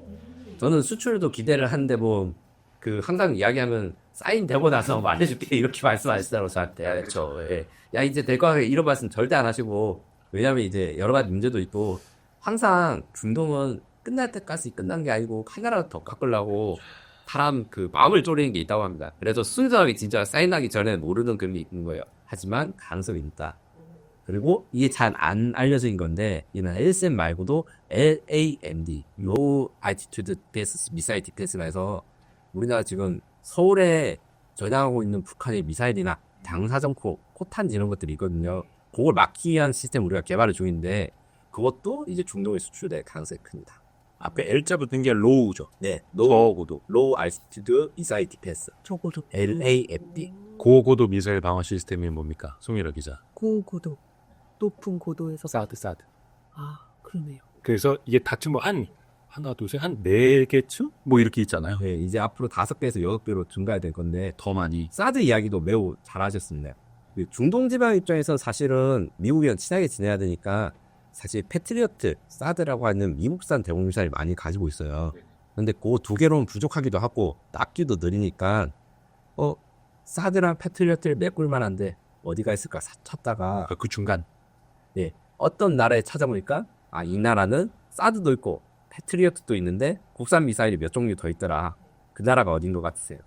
대한민국. 한국? 네, 맞습니다. 그렇죠. 대한민국도 미국 한미 연합이 돼 있으니까 미국 무기랑 호환이 되는 국산 미사일들이 있거든요. 그걸 그대로 이제 갖다서 이식하고자 하는. 왜냐하면 완전히 이제 미국이랑 척을 질 수는 없고 미국산 무기랑 조합을 하고 싶은 만한 국가가 한국이에요. 그러면 LSM을 비롯해서 이 다층 방어 시스템에 한국산이 예를 들어서 5층짜리 방어다. 네. 5개 층이다. 네. 그러면 거기 대한민국산이 한 3개 정도 들어가요. 3개. 네. 그러니까 LSM 개념도 있고 LSM2도 또 같이 개발을 하고 있고 차세대 방어 시스템. 그런데 이게 물론 우리는 아직까지 이제 개발 중인 거고 네. 프로모션은 지금부터 하는 거잖아요. 네, 맞습니다. 개발 다 되기 전부터. 왜냐하면 이제 개발 시작할 때부터 미리 말을 하고 우리가 이런 거 만들고 있다. 그리고 이제 완성될 때쯤에 우리 시험 사격하니까 뭐로 하라 뭐 이런 걸 해야 되니까 하고 있고 WDS는 2월 8일부터 합니다. 제가 좀 그럼 보니까. 이거 다음 달이네요. 네, 다음 달에 합니다. 예. 그렇기 때문에 많이 개발 시작부터 우리 이런 걸 만들겠다. 그리고 어떤 걸 만들겠다. 이 발표를 먼저 하는 것이죠. 이 확실히 아까 우리가 유럽 얘기도 하고 중남미 쪽 얘기도 하고 중동 이야기도 하고 있습니다만 각 지역별로 원하는 게 확실히 다르네요. 서로 미사일 주고받는 지역은 대공 방어가 제일 필요한 거고, 예, 맞습니다. 유럽은 전차, 육상무기 제일 필요하고, 남미는 아까 말씀하셨던 뭐 군함까지도 필요하고. 오이형 같이. 예. 근데 가장 비슷한 거라 산업이 사실은 철강이라든가 철도 이런 인프라 관련과 비슷하되 아무래도 움직이고 그다음에 화계력이 증명되니까 요게 좀 차이점이라고 할 수 있죠. 물론 이제 그래서 이게 살상용이 될 수도 있잖아요. 그래서 수출하는 나라 입장에서 항상 방어용 무기, 방어용 무기 체계, 대공 방어 체계 이렇게 표현을 합니다. 항상 공격 무기가 아니라 모든 나라가 다 그 표현을 합니다. 그리고 이런 거 수출 규제라는 게 국제 규정이 있어가지고 그걸 다 잘 지키면서 수출해야지 국제적인 제재를 받지 않아요. 네. 네. 이제 아시아 쪽으로 가볼까요? 이 태국과 캄보디아 전쟁 이야기를 또 안 할 수가 없어요. 네. 그 태국에서 T-50, 한국산 T-50으로 캄보디아를 공격했다면서요. 그래서 태국 사람들이 우리나라에 계신 분들이 막 시위하기도 했었고. 캄보디아 분들이. 캄보디아 분들이요. 죄송합니다. 캄보디아 분들이 우리나라에서 이제 시위를 하기도 했었고, T-50은 원래 훈련기잖아. 고등 훈련기. 네, 맞습니다. 아까 처음에 KT-1이 기본 훈련기. T-50이면 고등 훈련기인데 네. 그 훈련기에다가 무기를 그냥 장착해서 공격형으로도 쓸 수 있는 거였어요. 요게는 또 비밀이 있습니다. 어떤 메밀이요? 네. 일단 먼저 기종부터 말씀드리면 지금 문제가 된 건 T-50, TH라는 훈련기인데 여기 T가 트레이닝이거든요. 이것은 이제 전투기랑 제일 비슷하게 만들어져서 실제 전투기처럼 초음속으로 비행할 수 있고 정말 뭐 고개 비행도 할 수 있는 비행기예요. 그리고 이것을 전투용으로 개조한 것을 FA-50이라 해서 대한민국은 훈련용 T-50과 그 다음에 FA-50 이렇게 있어요. 그 다음에 TA-50이라 해서 요건 뭐냐 두 개 중간적으로 해서 훈련을 하는데 무기를 사용하는 훈련을 하기 위해서 장비를 장착한 거거든요. 한국은 이렇게 한 공군에 이렇게 세 개를 구분하는데 여기 한 가지 비밀이 있습니다. 외국에서 우리나라한테 전투기가 사고 싶어, 훈련기가 사고 싶어 이렇게 안 하고 T-50을 들여와. 근데 그 안에 있는 속은 정전투기 사양을 바꿔가지고 훈련기도 수입하는데 사실 전투기로 쓸 수 있도록 그 사양을 다 맞춰가지고 들어온 경우가 요즘 많아지고 있어요. 그 중에 하나가 태국인 거죠. 그래서 태국은 훈련기를 샀어요. 우리는 이렇게 했는데 사실은 우리나라한테 주문을 할 때는 공격 가능한. FA-50 사양과 동일하게 맞춰서 그 전 세계에서 제일 큰 방위산업체 록히드 마틴이 생산하는 제품 중에 스나이퍼라는 포드가 있습니다. 스나이퍼가 뭔지는 혹시 스나이퍼요? 네, 스나이퍼. 예, 뭔지 아시나요? 거기 영화 쪽에서 우리 가수 이름 나왔습니다. MC 스나이퍼. 스나이퍼. MC 스나이퍼 노래가 좋긴 해요. 네, 저는 또 한데 저격수를 이야기한 게 영어로 스나이퍼인데 스나이퍼라는 게 모든 장비에 록히드 마틴에서 만든 수십 킬로 밖에 있는 탱크라든가 사람을 정확하게 표적해서 탄을 유도하는 건데 그거를 태국 공군의 T-50을 훈련기인데도 달 수 있어요. 그래가지고 정밀 공격을 하게 개조를 한 겁니다. 그러면 왜 이렇게 했을까? 간단하게 말하면 눈치라고 할 수 있어요. 왜냐하면 무기를 공격 무기를 많이 수입하고 이러면 주변국에서 뭐 외교적으로 항의도 하고 하니까 우리는 훈련 목적으로 서고 이렇게 했어 이렇게 수입한 다음에 유사시 이렇게 바뀔 수 있는데 이 바꾸는 것도 어떻게 했냐? 태국 공군은 미국산 F-16 지금 우리 전 세계에서 제일 많이 팔린 전투기 그 다음에 스웨덴의 그리펜이라는 전투기를 운용하고 있었어요. 이 전투기 성능이 괜찮은 편이거든요. 대신에 얼마 없어요. 그래서 이 전투기만으로도 캄보디아랑 전쟁을 치르려니까 이제 대수가 부족해서 이 원래 훈련기로 샀지만 이제 다시 얘를 용도를 변경시켜야겠다. 급하게 결정해서 바로 바꿔가지고 이 부족한 수량을 채워주는 공격을 했던 거죠. 이게 대한민국 K방산 그 다음에 항공무기 체계의 그 특징인 거예요. 그러니까 사실상 TA50을 주문해 놓고 FA50처럼 쓸 수 있게 해달라. 네. 그러니까 사장님 저 탕수육 대짜 같은 소자요. 네. 이거 할까? 맞습니다.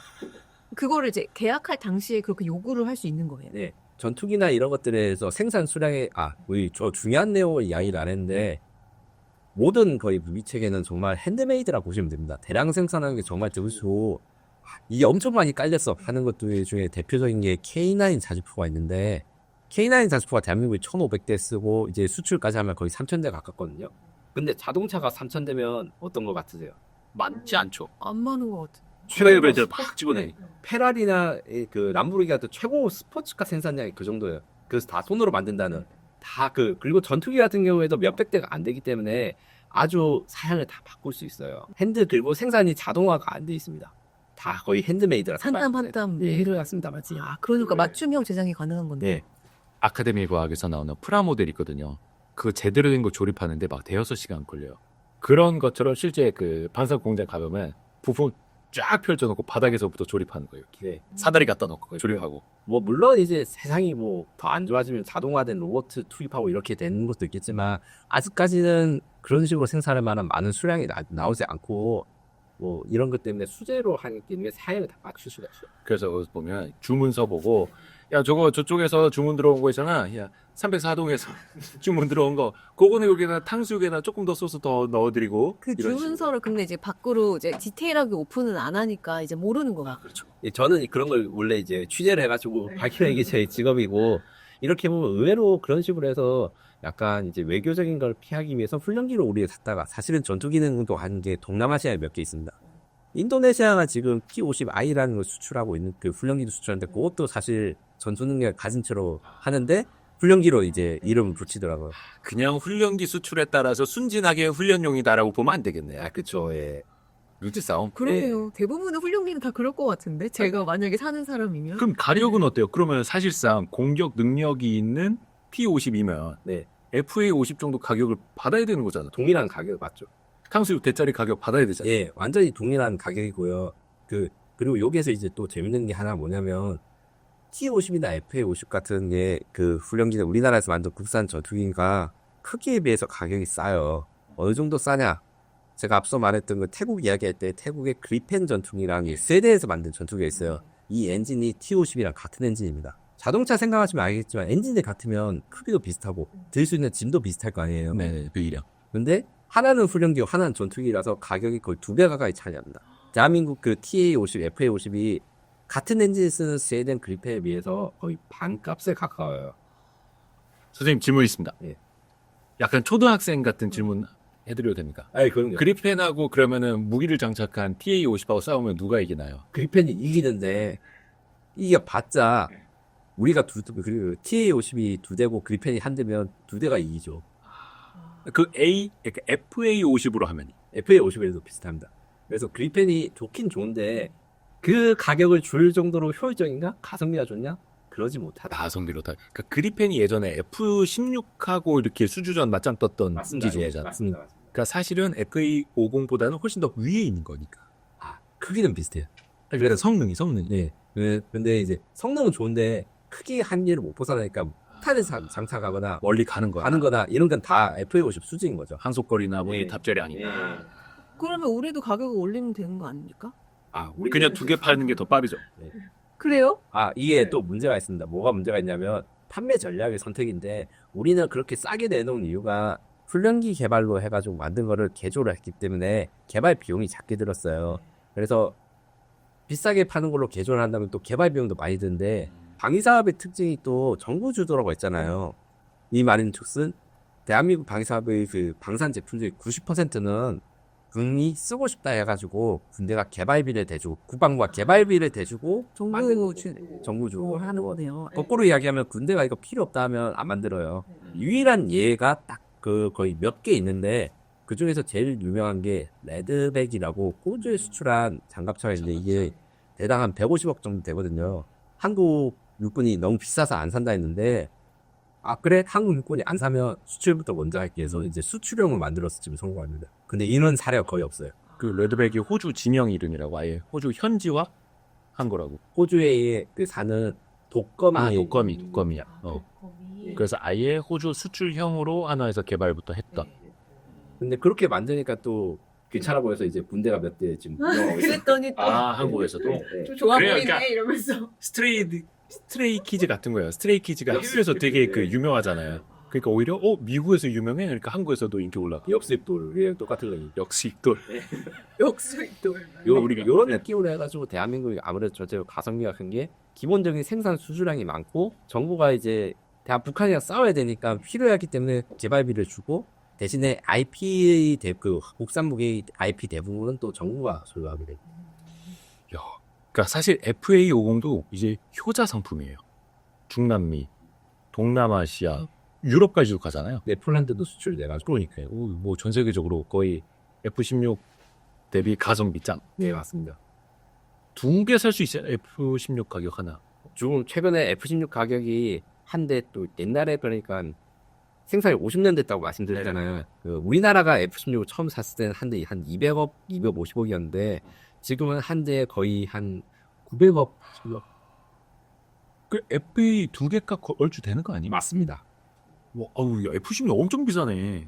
세력이 그만큼 좋아졌어요. 아니 KF21 그 보람에 예. 아직 완성은 안 됐습니다만 예. 이거 대당 뭐 1,100억, 1,200억 한다는 거 아니에요? 예, 그 정도 돼가지고 F16 최신형보다는 가격이 비싸지만 우리 경쟁 기종 중에서 KF21보다 싼 건 없어요. 그거는 4.5세대니까. 네, 맞습니다. 그러면은 아까 이제 뭐 동남아시아 나라들도 FA50을 사고 있고 중남미, 유럽에도 사고 있다라는데 결국엔 그 나라들이 FA50 타다가 이게 소나타 그랜저보다는 좀 제네시스 타고 싶어. KF20을 사야 되지 않습니까? 네. 가격이나 이런 거 보면 그들 나라도 이제 도입할 수 있는 수준이라고 볼 수 있는 거예요. 네, 그 무기를 도입할 때 이 약간 꼼수라고 해야 되나? 전략이라고 해야 되나? 이런 게 있어요.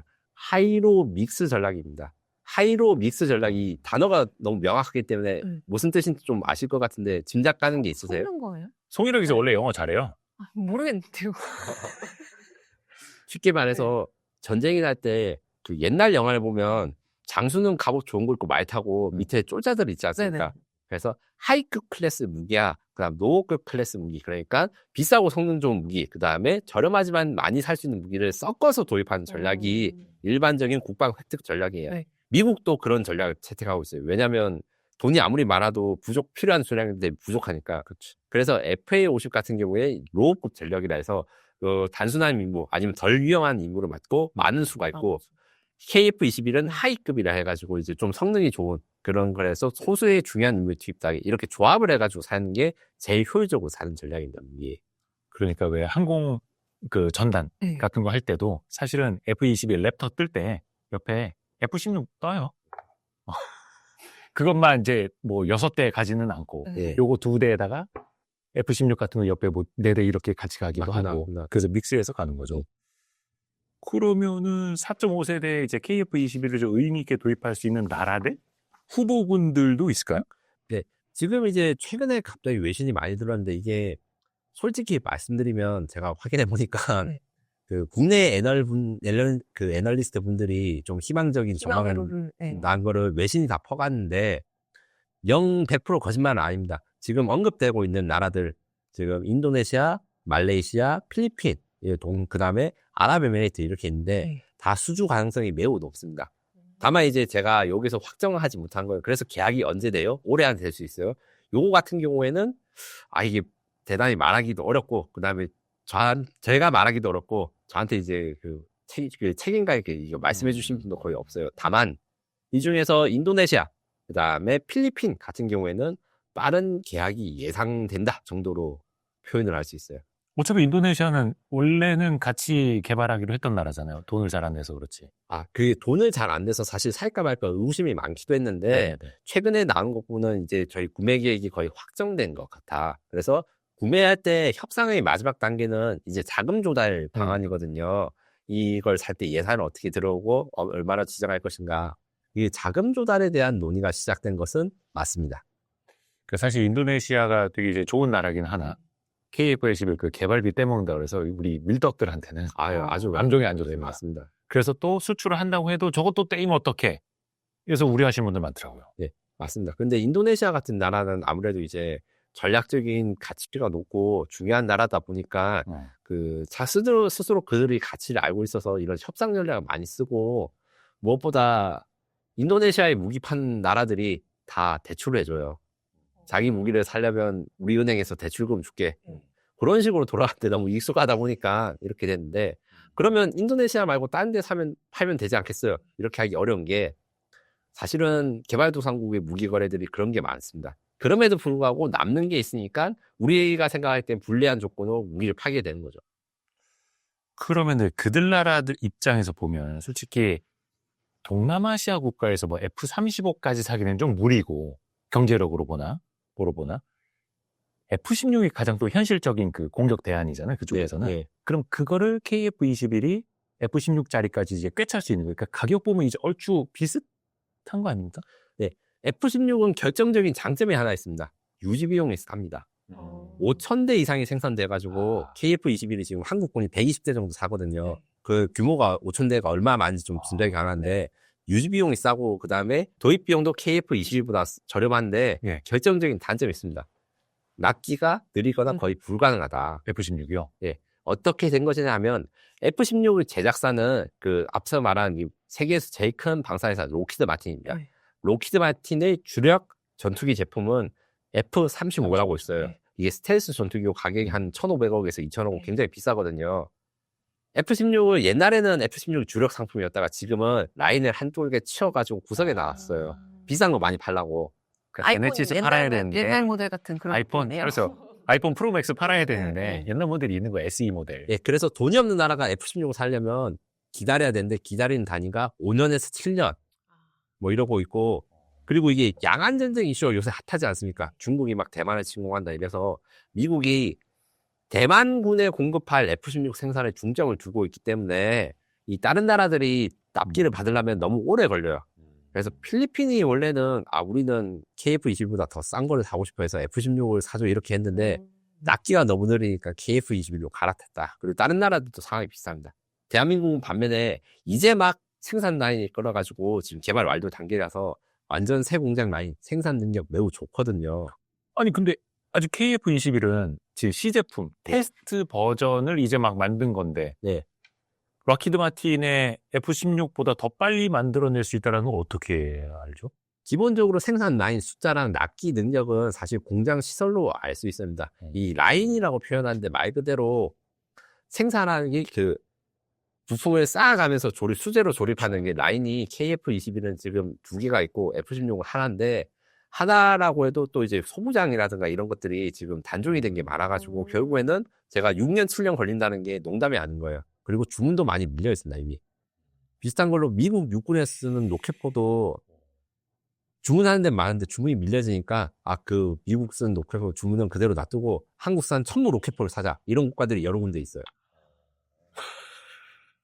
근데 이제 KF-21도 그것도 창원에서 만들어요? 아닙니다. 사천에 있는 사천. 한국항공우주항공입니다. 그러면 그 사천에 있는 뭐 부지라든지 공장 이런 거 대략 보면 이제 앞으로 몇 대씩 찍어낼 수 있다라는 게 싹 나와요. 정확한 거는 기밀이라고는 하는데 사실은 이제 기밀이 아닌 것이 대한민국이 4년 동안 120대를 만들 거라고 했거든요. 이 수출 물량 말고 그냥 내수용으로. 근데 거기에 플러스 알파 생각하고 하면 이제 1년에 20대 이상은 찍어낼 수 있다. 그리고 그런 생산량이 가지고 있는 게 지금 현재 국제시장에서는 그 F-35라는 그 비싼 거. 걔는 1년에 120대 정도 찍어낼 수 있는데 주문이 줄어들어서 그렇게 못 찍고 있어요. 비싸서 잘 안 팔려서. 그 정도로 살 수 있습니다. 그러면은 KF-21을 1년에 20대 만들 수 있는 생산 능력은 플러스 알파. 이미 이제 갖췄다? 최소한 20대라고 생각하시면 됩니다. 최소 20대. 그럼 이 정도면은 내수까지 하고도 수출도 가능한 거예요? 그럼 몇 년 기다려야 되는 거 아니야? 아닙니다. 요거 같은 경우에는 조금 민감한 내용이긴 한데 그럼 와이스트릿에서만. 여기 어디까지 이야기를 드릴 수 있냐면 수출 국가가 개발 완료돼서 주문을 하면 한국군과 거의 비슷한 타이밍에 시기를 받을 수 있도록 열심히 노력하고 있습니다. 거의 한국군과 동시공급 예정고. 예전에 K2 전차 내수용 먼저 폴란드에 보냈던 것처럼. 잠깐만요. 네. 그거는 요즘 수위 조절이 필요합니까? 예, 맞습니다. 예. 정확하게 이야기를 하면 그 어떤 국가에서는 사실 한국군보다 먼저 살 수 있냐 물어본 것도 있어요. 실제로 이거는 제가 제 이름을 걸고 말씀드리는데 그런 식으로 한국군 물량을 먼저 가져갈 수 있냐 이런 식으로 물어보는 수출 국가도 있는데 우리가 한국보다 먼저 사겠다. 아니, 그러니까 돈은 있다. 돈을 빨리 달라. 주면은 네. 아니, KF-21은 아직 뭐 냉정하게 말하면 100% 검증이 끝난 게 아닌데도요. 네. 그런데 이제 그거는 사실은 이제 조금 곤란하고 동시에 공급하는 식으로 이제 한국군 물량과 수출 물량이 동시에 생산될 수는 있다 정도는 제가 말할 수 있을 것 같습니다. 그러니까 그런 문의가 왔었다. 네. 한국보다 먼저 달라. 혹시 제일 빨리 배달하면 어디까지 될 수 있느냐? 2026년에도 줄 수 있느냐? 그러니까 알뜰 배달 말고 한집 배달로. 네, 맞습니다. 그래서 요거 같은 경우는 약간 민감한 거기 때문에 확실하게 제가 팩트나 이런 걸 정리를 어렵지만 그래도 수출이랑 내수를 같이 할 수 있다. 일단 그러면 KF의 21은 어디까지 왔는가를 봐야 되잖아요. 네. 그러니까 6대죠. 네, 맞습니다. 테스트 버전, 네. 시제품. 네. 그거는 계속해서 날아다니고 뭐 몇천 시간 운행했네 뭐 이런 거 나오고 있는데 지금 어디까지 와 있는 거예요? 개발 단계가. 개발이 전투기, 비행기 개발이 끝나는 거는 기준은 소티라는 게 몇 소티를 채웠냐 이게 있는데 뭐냐면 설계를 하고 예산을 짤 때 이 비행기를 시험하려면 몇 번 비행을 해야겠다. 비행하는 횟수를 소티라고 합니다. 비행 그- 횟수요? 예. 네. 그런데 KF-21은 약 2,000번 정도의 비행이 필요하다. 시험 비행이. 이렇게 했고 지금 현재 1,800번 이상. 그래서 올해 3월이면 1차적으로 끝납니다. 개발이. 2,000번의 소티를 채우는 거예요. 그럼? 네. 그래서 출격 2,000번 하고 사고도 하나도 없고 테스트 다 완료한 거죠. 진짜 사고가 하나도 없었습니까? 정확히 물론- 말하면 인명사고라든가 파손사고가 없었다. 그러니까 뭐 예를 들어서 뭐 그럴 일은 없겠으나 추락을 했으면 뭐 대서특필이 됐을 거고 뭔가 결함이라든지 그 운항 중에 뭐 문제가 이런 거는 또 자세하게 이제 당연히 보고가 되니까 당연히 그런 문제를 거쳐서 개선이 돼서 100%가 되는 걸 텐데 우리한테는 잘 되는 소식만 들려가지고 잘 되는 소식이 진짜 솔직하게 말하면 조금만 잘못돼도 네. 이게 국책 사업이 개발비가 8조 들어가고 양산비가 12조 이상 들어간 거기 때문에 다 뉴스에 나오고 그 개발 과정에서 생기는 오류 때문에 사실 뭐 개발이 불안하다 뭐 안 된다 이랬는데 사실 제가 확인해 봤을 때는 그런 게 없고 그 개발 과정에서 있을 수 있는 그러니까 해결 가능하거나 아니면 이제 전혀 엉뚱한 게 아니라 개발 과정에서 생기는 문제들만 나왔다. 그리고 이렇게 개발 과정이 순탄한 비행기는 최근 30년간 KF-21이 처음이다 해도 과언이 아닐 정도로 잘 됐다. 라고 말씀드립니다. 아니 어떻게 그럴 수 있지? 왜냐면 이게 물론 이제 고등훈련기나 이런 거 우리나라가 만들어봤고 네. KF-16도 라이선스 이제 면허로 해서 우리나라에서 조립해서 생산하고 했습니다만 처음부터 4.5세대를 개발한 거 이번이 처음이었잖아요. 뭔가 기존의 노하우들이 이렇게 쌓여서 그런 걸까요? 솔직히 말씀드리면 그 대한민국은 실패를 용납하지 않는다기 때문에 두 번은 없다. 네, 이게 우리 개발 계획과 스펙을 그러니까 작전 요구 성능이라 해서 공군이 우리 이런 비행기를 만들어야 돼 그런 요구표를 보고 만들고 그걸 보고 제작회사가 설계를 하는데 네.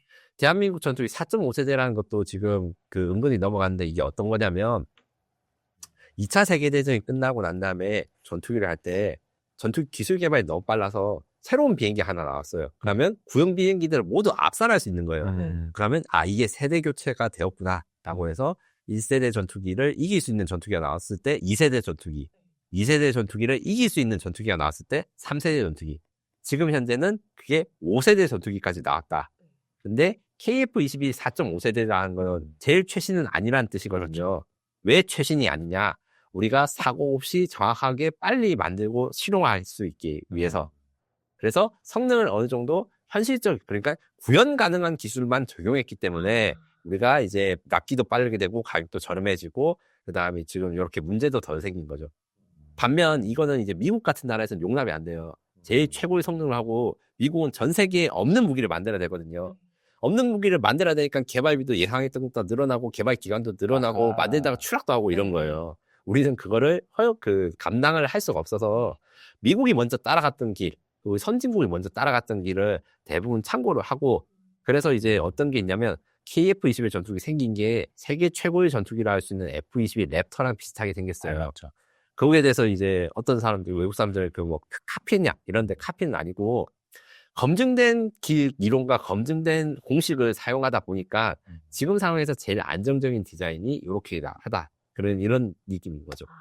그러니까 우리가 당장 잘 할 수 있는 방식으로 네. 그리고 4.5로 만들어 놓고 나중에 5.0까지는 0.5를 업그레이드하면 되는 거니까. 네, 맞습니다. 펜셀과 일종의 타협한 거라고도 볼 수 있겠네요. 네. 그러면. 그런 거 못한 나라들이 이제 사업이 엎어져가지고 망한 나라들이 숫하게 있습니다. 그러니까 우리가 할수 너무 있는 넘사벽인 5세대로 네, 바로 네, 가겠다. 6세대 하겠다. 이거는 꿈이란 거죠. 그냥 꿈. 근데 일단은 현실적으로 한 단계 한 단계 가야 된다는 거고. 그러면 KF20의 실전 배치는 언제부터 가능해요? 올해 말부터 되고 이제 올해 3월에 개발 종료 행사가 있어가지고 올해부터는 어떤 일이 있느냐. 개발이 끝나고 난 다음에 비행기는 개발이 끝난다고 다 가집니다. 이제 훈련할 사람들, 그 다음에 부대 건설, 그 다음에 운영을 위해서 이거를 무기를 장착 어떻게 하고 기름은 어떻게 넣고 이런 것들에 대해서 최종적으로 테스트하고 검증을 할 과정이신데 그걸 올해 한다고 생각하시면 됩니다.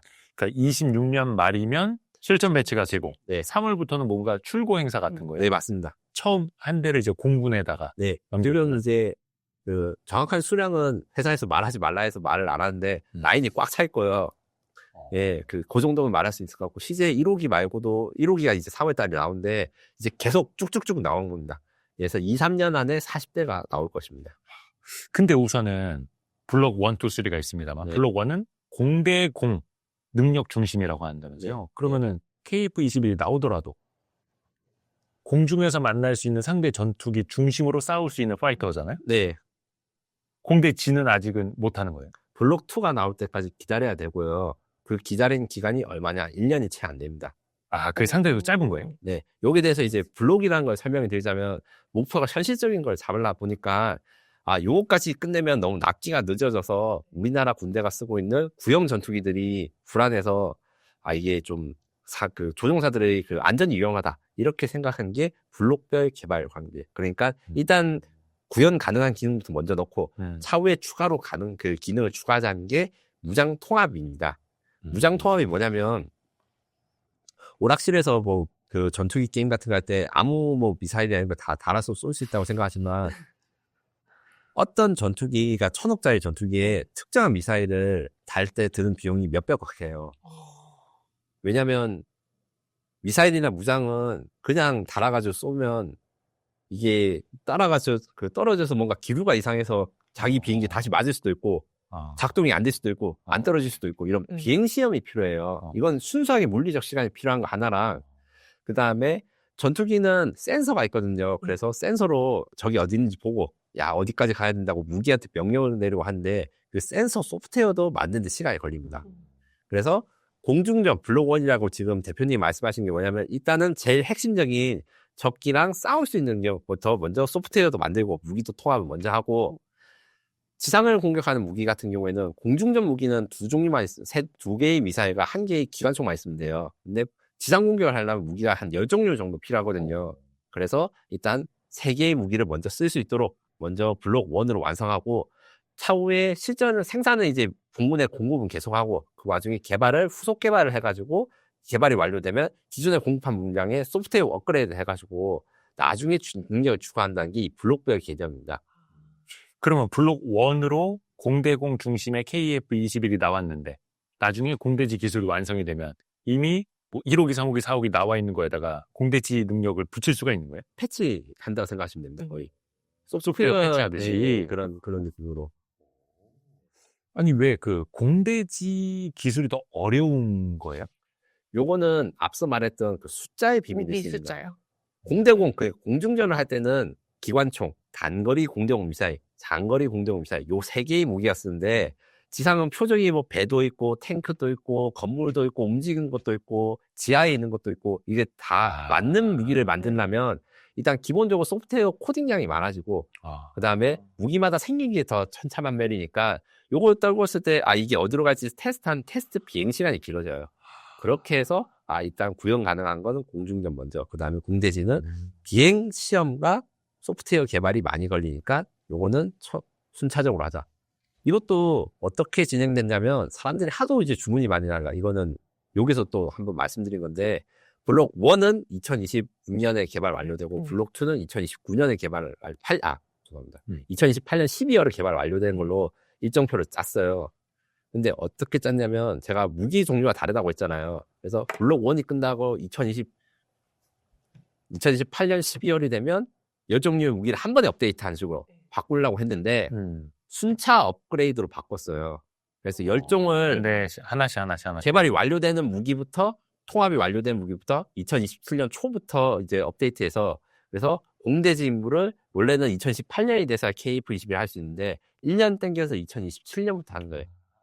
대신에 만드는 양은 똑같고 업데이트를 시점을 한 번에 팍 올리는 게 아니라 순차적으로 되면 업데이트하고 예. 그러니까 왜 그 업데이트하고. 공대지 블록 2 개발 시점이 1년 당겨졌다라고 해서 이거 어떻게 가는가 했더니 10가지 한꺼번에 가냐? 하나씩. 맞습니다. 우리가 왜 게임 같은 거 패치 이렇게 업데이트 될 때 예. 한꺼번에 10개 새로운 아이템 나오는 게 아니라 하나씩 아이템들이 이렇게 다운로드 받듯이. 예. 그게 그리고 이게 이렇게 된 게 수출 고객의 요청이 있어가지고 아, 일단은 되는 거 한두 개부터 붙여주세요. 이렇게요? 급하게 필요한 건 그렇죠. 거거든요. 그게 거꾸로 근데 이야기하면 그게 어딘지는 김민석 기자님이 말씀해 주실 순 없다. 근데 그래서 확실히 뭐라 합니다. 관심이 높다는 거네요. 네, 맞습니다. 언제 빨리 받을 수 있을까? 네, 여기 있습니다. 그 외에 공대공 미사일 중에 제일 유명한 게 사인도가 있는가요? 네, 맞습니다. 그 방울뱅 예, 이름? 맞습니다. 예, 공대지가 타우러스? 예, 이게 그 독일산입니다. 산입니다. 근데 대부분 이제 KF-21은 이제 국산이니까 결국은 무기 체계도 국산을 달아야 되는데 네. 어디까지 와 있어요? 아, 요거는 딱 안타까운 게 있습니다. 그 우리나라가 KF-21을 처음에 개발할 때 지금 같은 분위기 절대 아니었고요. 아니 무슨 비행기를 8조 원이나 들여서 개발하냐. 네, 돈 아깝다. 만들지 마라. 맞아요. 이게 얼마나 심했냐면 그 국책 사업이지 않습니까? 네. 그래서 공공사업 할 때는 사업 타당성 조사를 하는데 KF-21은 10번 떨어졌습니다. 진짜요? 11수. 네. 레벨수? 네. 와. 거의 약간 과장을 하면 10번인데 거의 진짜 두 자릿수 가깝게 사타에서 떨어졌는데 우리나라가 이제 전략적으로 이런 걸 가져야 된다 해서 했고 그 과정에서 우리가 실수를 한 게 뭐냐. 비용대 성능비 뭐 BD 뭐 철도를 놓고 하면 우리 그렇죠. 이런 경제성 평가를 하잖아요. 네. 원래는 국산 전투기를 만들 때 국산 무장도 같이 개발을 해야 되는데 돈이 너무 많이 들면 사업 타당성 통과를 못하니까 국산 무장을 딱 한 종류만 개발하는 걸로 결정하고 나머지는 다 수입하기로 했어요. 아하. 아. 그래서 공대공 공대지 무장 거의 이제 다 수입해서 오고 공대지 무장 중에서 전략적으로 필요한 한국판 타우러스 미사일을 이제 국산 개발하기로 이렇게 결정을 했는데 이 타우러스 미사일이라는 게 뭐냐면 영화 강철비의 엔딩에서 북한 지휘부를 파괴할 때 쓰는데 나오는데 지하에 있는 지소를 파괴할 수 있는 지하 관통 순항 미사일이에요. 벙커버스터. 네, 고능력을 가지고 있고 아주 정밀하게 500km 이상 갈 수 있는데 어. 요거 같은 경우에는 아무래도 가격도 비싸고 국산화가 될 것 같아서 지금 철룡이라 불리고 있는 공대지 미사일이 블록2에 통합될 거고 만들다 보니까 뭐가 터졌냐? 우크라이나 전쟁이 터졌습니다. 지금 공대공 미사일과 공대지 미사일 이야기를 하는데 일단 공대공 미사일 중에서 이제 KF-21이 쓰는 공대공 미사일은 AIM-2000 독일산 미사일인데 이게 우크라이나군이 러시아의 그 드론이라든가 미사일을 요격할 때 이 미사일을 써서 주문량이 다 거기로 간 거예요. 그런 식으로 우리가 원래는 이제 미사일을 사다 쓰면 되지라고 생각했는데 이제는 생산량이 모자라니까 국산 무기가 없는 게 너무 아쉽게 된 거죠. 어차피 외사는 주문해봐야 오래 걸린다.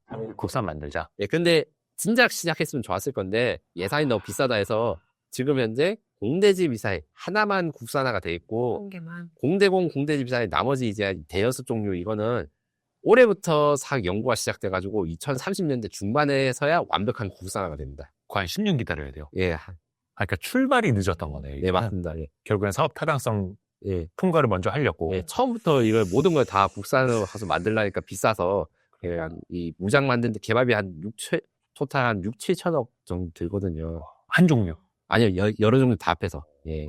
그럼 전체 다 국산화를 하는 시점은 그러면은 몇 년도 정도 되는 거예요? 아, 요게 또 중요한 요소가 하나 있습니다. 지금 비행기 이야기했고 미사일 이야기까지 했잖아요. 또 중요한 게 뭐냐면 엔진입니다. 그 핵심이죠, 또. 올해 시작된 게 이제 항공기용 첨단 엔진 국산화 사업이라는 게 시작되는데 KF-21에 들어갈 수 있는 엔진을 국산화 사업을 올해부터 시작하는 거예요. 요게 개발비가 3.6조 원이고 2040년에 끝납니다. 와. 무슨 그게 하나 에어로스페이스에서 하는. 아직 이 국책 연구 사업이라서 네. 하나 에어로스페이스가 참여를 하고요. 이게 주도를 누가 하고 있다 이렇게 하기엔 좀 말하기 조심스러운 부분이 있습니다. 두산 에너빌리티, 하나 에어로스페이스, 국방과학연구소, 그 다음에 우리 관청까지 합치 원팀이 다 돼야 된다. 아, 그렇죠, 그렇죠. 요것도 약간 민감한 건데, 그래서 이 엔진 국산화도 사실은 처음부터 같이 할 때 같이 했으면 좋은데, 우리가 엔진을 만들어 본 것도 없고, 전투기를 만들어 본 것도 없고, 그래서 너무 리스크가 크다고 순차적으로 만들다 보니까 완벽한 국산화가 되기까지 2040년까지 2040년. 네. 완벽한 국산화는 2040년. 네, 그러면 무장 엔진까지 다 국산화가 되는 거예요. 근데 사실 아까 뭐 F-16 네. 50년째 날아다니고 있다고 말씀해 주셨으니까 2040년 되면 그때 되면 이제 KF-21이 약간 이제 1000년 정도 된 세대에 있어요. 대충 2060년까지 KF-21이 쓴다고 생각하시면 될 것 같습니다. 2060년. 30년. 예, 이거는. 그 국산 그러니까 한국형 타우러스 예. 현룡이라는 거 LH 넥슨에서 이것도 개발하는 거. 요것도 이제 LIG 넥슨이 최종 생산 공장을 LIG 넥슨이 딱 이렇게 출고를 하는 거고, 거기에 들어가는 탄두는 또 한화에서 만들고, 엔진은, 거기 들어가는 엔진 또 한화에서 만들고, 설계는 또 국방과학연구소에서 만들고, 이렇게 하는 겁니다. 아, 이게 그 순항 미사일인데도 엔진이 들어가요? 미사일이? 이 순항 공백 미사일이라는 거는 영어로 크루즈 미사일이라고 하는데, 크루즈란 뜻이 탄도 미사일이 아니고, 그 비행기처럼 날아간다. 그래서 제트 엔진이 들어갑니다. 타우러스에도 제트 엔진이 들어가는 거죠? 맞습니다. 예. 그게 이렇게 딱 떨구면 지가 날개를 쭉 펼쳐가지고 쑥 날아가거든요. 네. 그 저는 그냥 말 그대로 이제 그러니까 글라이더처럼 이렇게 슉 날아가는 건 줄 알았는데 거기도 제트 엔진이 들어가요? 네, 맞습니다. 그래서 그것도 이제 지금 타우러스 국산하면서 그 엔진도 국산한 기술이 이제 나중에 되면 드론이라든가 이런 게 다 확산되고 있는 거죠. 오. 그러니까 저는 그 전까지 KF-21이 사실은 조금 반쪽짜리 아닌가. 이제 임무를 띄고 딱 날아갔는데 지상 무기도 한번 또 타격하고 해야 되는데 야 아직 나는 지상 공격은 못하니까 F-16, F-15, F-35 야 니들이 좀 갔다 와라. 또 이렇게 하는 거 아닌가 생각을 했어요. 그것도 맞는 말인 거예요? 사실은 그럴 수 있는 기간이 있긴 있는데 그게 1년 정도라고 생각하시면 됩니다. 이게 어떤 논란이 있냐면 그 공중전을 할 수 있는 미사일이 KF-21 수입을 해야 된다 말씀드렸잖아요. 네네. 수입 물량이 너무 작다고 그 국회의원께서 문제 제기하셨는데 뭐 이게 뭔 소리냐면 야 KF-21에 다 미사일을 수입한다는 수량을 보니까 뭐 비행기 한 대에 미사일 한 발 정도 달고 마는 거나 너무 숫자가 작지 않냐 이래서 문제를 제기했는데 제가 앞서 말한 대로 이제 국산 미사일이 있고 수입산 미사일이 있는데 국산 미사일은 개발 중이라고 말씀드렸잖아요. 개발이 완료될 때까지만 임시로 수입산 미사일을 다니기 때문에 수량을 줄여가지고 했는데 이게 마치 좀 와전돼서 KF-21 미사일이 예산이 부족해서 이제 원래는 KF-21에 공대용 미사일 6발을 달아야 되는데 한 발밖에 못 단다 이런 식으로 좀 와전이 된 겁니다. 항상 이쪽 그 군사 방산 쪽은 와전이 많더라고. 와전이 많기 때문에 김민석 기자님의 역할도 또 많아지는 거 아닙니까? 저는 이제 오해를 좀 수정해 드리기 위해서 좀 많이 노력하고 있습니다. 우리가 블록 1, 블록 2, 블록 3까지. 그러니까 블록 1은 공대 공, 블록 2가 공대 지까지, 블록 3가 이제 스텔스화 되는 거라고. 그럼 이때부터 완벽한 5세대 전투기라고 보면 되는 거예요. 요거에 있어서는 이제 또 이게 오해하신 게 있는데 처음에 만들 때는 이제 KF-21을 블록 1, 2, 3로 해서 3는 F-35나 이제 미국산 전투기랑 똑같은 완벽한 스텔스로 가자. 이렇게 목표를 한 게 2010년대 초반이었습니다. 이 목표를 세웠던 게. 지금 논의가 되고 있는 게 뭐냐면 블록 3를 어떤 사양을 만들어야 될지 올해나 내년 중에 결정이 될 것인데 아직 좀 연구 중인 게 있어요. 무슨 연구 중이냐면 2010년대에 없었는데 지금 있는 게 하나 있습니다. 뭐예요? 어떤 기술일까? 어떤 기술 때문에 그런 건데 어떤 기술일 것 같으세요? AI? 바로 맞추시네. 맞아요. 네. 그래서 원래는 2010년대 우리 블록 3를 생각했을 때는 AI라는 개념의 이런 것들이 그때도 있긴 있었는데 그렇게 지금까지 중요해질지 생각을 못하고 KF-21 스텔스 기능 확장에 여기만 집중을 했다가 지금 현재 나오는 게 그 국방 쪽에서 AI가 이야기되는 거는 MUMT라고 합니다. MUMT라고 하는데 그 무기는 사람을 죽이는 거잖아요. 네. 아무래도 그러다 보니까 그 터미네이터 영화에 나오는 것처럼 막 기계들이 완전히 딱 자율적으로 막 그 살상을 하고 이런 것들은 좀 곤란해요. 그래서 사람과 팀을 짜서 마치 이제 그 한 팀이 되는 것처럼 이제 무인 무기랑 사람이 타는 거랑 같이 팀을 짜는 걸 멈티라고 하는데 일단 그 기능을 추가하는 게 확실하고 그 과정에서 AI 기능이 이제 KF-21에 적용합니다. 그래서 요거는 이제 거의 확정이 된 상황. 그래서 이제 KF-21이 AI가 탑재된 무인기랑 같이 작전하는 거 하나, 그 다음에 KF-21에도 AI를 탑재를 해서 조종사를 도와주거나 전략적인 판단한테 조언을 주거나 아니면 여러 가지 일을 할 때 조종사 일을 AI가 좀 분담해주고 요건 거의 확실하고 그리고 AI가 잘 된다면 이제 자율주행한 자동차에 뭐 라이다가 들어야 될 것처럼 센서는 이제 업그레이드 되고 하는 건데 스텔스, 요게 아직은 고민입니다. 스텔스가 이 눈에 보이지 않는 거, 뭐 아니면 뭐 적에는 잡히지 않는다 이렇게 이야기를 하는데 정확히 이야기하면 레이더로 쏴거나 아니면 카메라로 보는데 이게 전투기로 보이지 않거나 아니면 가까이 가서 이제 탐지가 되는 거예요. 네네. 요렇게 되기 위해서는 모양도 중요하고 그 다음에 여러 가지 소재를 써야 돼, 소재를 특수항으로 바꿔야 되는데 이게 돈이 좀 많이 들어가서 가성비에 대해서 좀 고민이 있습니다. 그래서 KF-21을 지금 완벽한 스텔스를 바꾸는 게 이제 돈이 될지 수출이 될지 요게 대해서 지금 연구를 하고 있고 이 연구 결과에 따라서 인공지능과 이런 기능, 그러니까 드론 기능 중심으로 이제 진화될 수도 있고 아니면 드론과 스텔스 기능 같이 진화될 수도 있는데 만약에 같이 스텔스 기능과 드론 기능이 같이 들어가면 가격은 더 비싸지겠죠. 요게 대해서는 지금 현재는 연구 중이다 정도가 맞는 말인데 제가 보기에는 그래도 스텔스 기능 넣어서 F-35랑 동급, 그러니까 미국산 전투기랑 동급 성능을 하는 거 만들 수 있어요. 단점이 있습니다. 일단 가격도 비싸지고 가격 올라가겠죠. 유비용도 비싸지고 그리고 무엇보다 이제 그 출격 준비 시간이 좀 길어져요. 스텔스기가요? 예.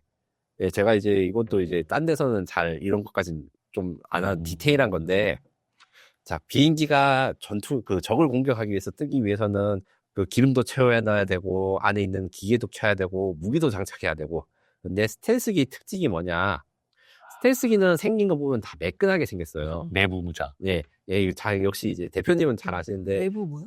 내부에다 무장. 그러니까 미사일 같은 거 밖에 날개 밑에 달려 있는 걸 다 안쪽으로 집어넣는 아 거예요. 몰래 하려고 겉에서 밖에 보기 티 안 위해서? 나가. 레이더 네. 파가 난반사를 하지 않으려면 표면이 매끄러워야 됩니다. 아, 그래서 매끈매끈해. 뭔가 네. 주렁주렁이 달리면 어. 스텔스가 안 되는 거예요. 그래서 KF-21 내부에 공간 비워 나가서 무기나 폭탄을 집어넣을 수 있는 일종의 웨폰 베이라는 창을 만드는데 요거가 아무래도 작다 보니까 이 폭탄이 뭐 몇백 킬로 하고 1톤도 넘지 않겠으니까 이거 싣고 가는데 시간이 좀 걸려요. 이 공정상을 문제라고 생각하시면 네, 됩니다. 그러다 보니까 스텔스기가 되면 적한테 이제 공중전에서 우위가 되고 잘 들키지 않는 대신에 하루에 10번 왔다 갔다 할 거를 한 대여섯 번 왔다 갔다 할 수도 있어요. 그래서 거기에 대해서 지금 현재 공군이 궁리 중입니다. 미국 같은 경우에는 뭐 B2 폭격기나 이런 거 다 스텔스긴 합니다만 F-117도 그렇고 어쩌다 한 번 가는 거고 한나절 12시간 이제 몰래 비행하고서 한두 발 떨어뜨리고 거기 때문에 부장 시간 오래 걸려도 괜찮겠으나 우리나라 같은 경우에 북한이 뭐 어떻게 뭐 비행기 넘어오고 있는데 빨리 해가지고 뭐 한 몇 시간 동안 기다려봐봐 우리 아직 무기에 들채워서 이러고 있으면 또 안 되니까. 네, 우리나라 같은 경우에 지금 현재 북한과 만약에 전쟁이 일어났을 때 공중전 출격 몇 번 해야 되나 뭐 근데 3일 만에 한 1000번 이상 출격 뭐 이런 식으로 해서 엄청 많이 출격을 해야 되거든요. 표적도 몇천 개 있어가지고 그래서 스텔스 기능 좋은데 이게 돈이 되는가 그 다음에 이걸 우리가 한때 어느 정도 이익이 되는가 여기에 대해서 이거 조금 연구를 해봐야겠는데 정도라고 생각하시면 됩니다. 현실성을 좀 따져봐야 돼요. 네, 뭘 취하고 뭘 버릴지를 네. 근데 이게 어찌됐든 간에 블록3로 갈 때 북한만 신경 쓸 게 아니라 아까 동남아 고객들, 수출. 네. 중남미 고객들, 유럽 고객들이 그런 KF-21의 스텔스 기능을 또 얼마나 선호할 것인가 이것도 다 봐야 되는 거네요. 요것도 이게 여기서만 또 말씀드리는 건데 네. 그 회사 그 국가마다 사정이 다 달라서 요구사항을 하나 맞추기가 조금 어려워요. 그래서 거기에 대해서도 사실 수출 측면에서 고민이 있습니다. 어떤 나라는 그게 필요 없으니까 싸고 많이 이제 폭탄이 배달할 수 있고 빨리 더 자주 배달할 수 있고 이런 거 선호하는 국가도 있고 다른 나라들 어떤 나라들 같은 경우에는 미국산 스텔스기를 못 사니까 내가 한국산이라도 스텔스기를 사야겠다 이렇게 하는 데도 있습니다.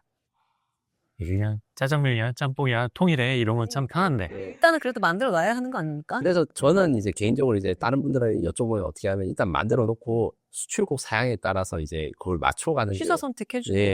그 FA50 못 쓰는 스택하는 거 제가 이야기를 해드렸잖아요. 그것처럼 하는 게 좋은데 그 업체 입장에서는 개발비 아무래도 부담이 많이 들어요. 맞아요. 개발비. 예, 예. 비용이 막 몇천억 원 드니까. 그래서 이게 확실한 수요가 나오지 않은 이상은 이 선택하기 조금 고민이 있습니다. 또 고민이 될 수밖에 없는 게 2030년대 스텔스화까지 했어.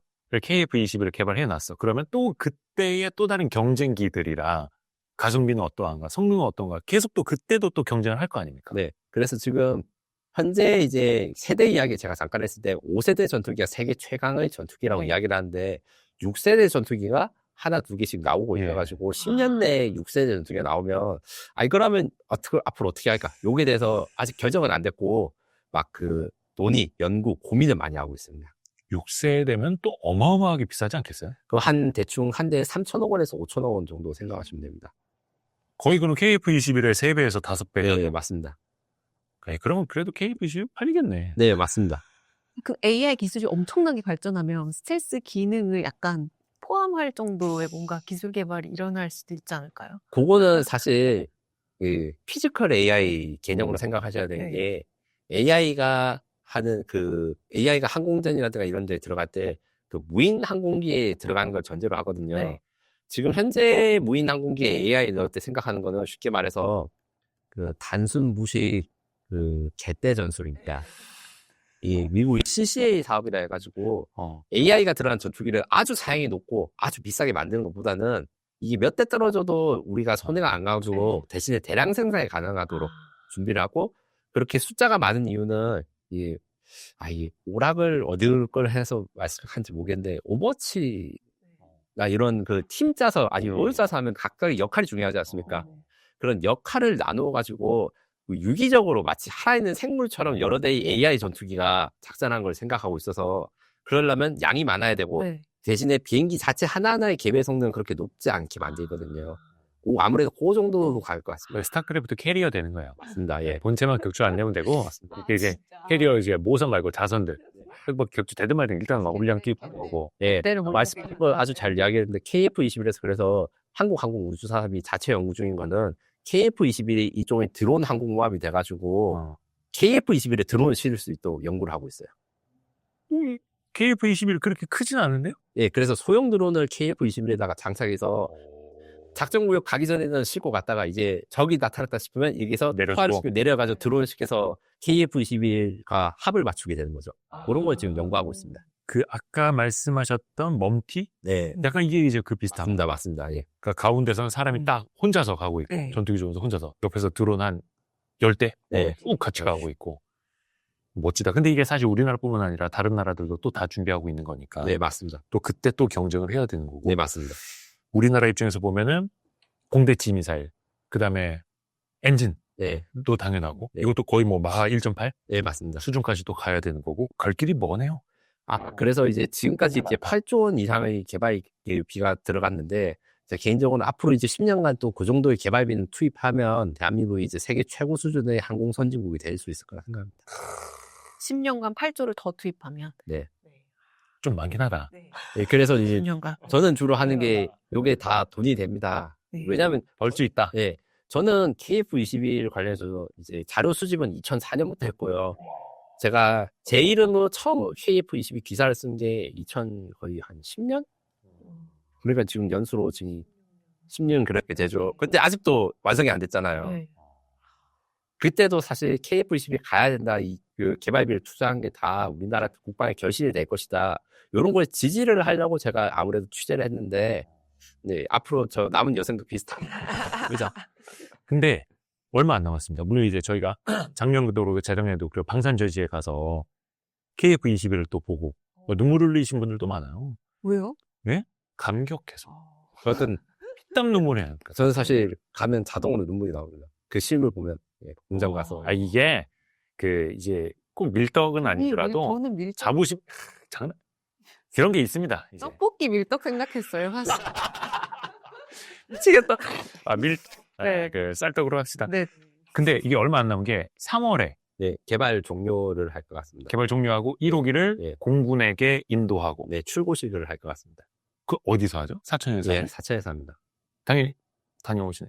뭐 회사가 초청해주면 갈 수 있겠죠. 한국항공우주. 예, 우리 쪽 와이스텔에서 안 불러주나? 그러니까 제가 한번 다 담당자들한테 꼭 연락을 드리겠습니다. 감사합니다. 해서 그 즈음에 한 번 더 나와주세요. 네, 알겠습니다. 해서 또 KF21 또 업데이트 버전으로. 오, 너무 재밌었습니다. 아유, 그 다행입니다. 전 세계를 다 같이 돌아다녔습니다. 맞습니다. 에비에이션 웨이크. 네. 김민석, 너무 감사합니다. 아유, 감사합니다. 고생하셨습니다. 고생하셨습니다.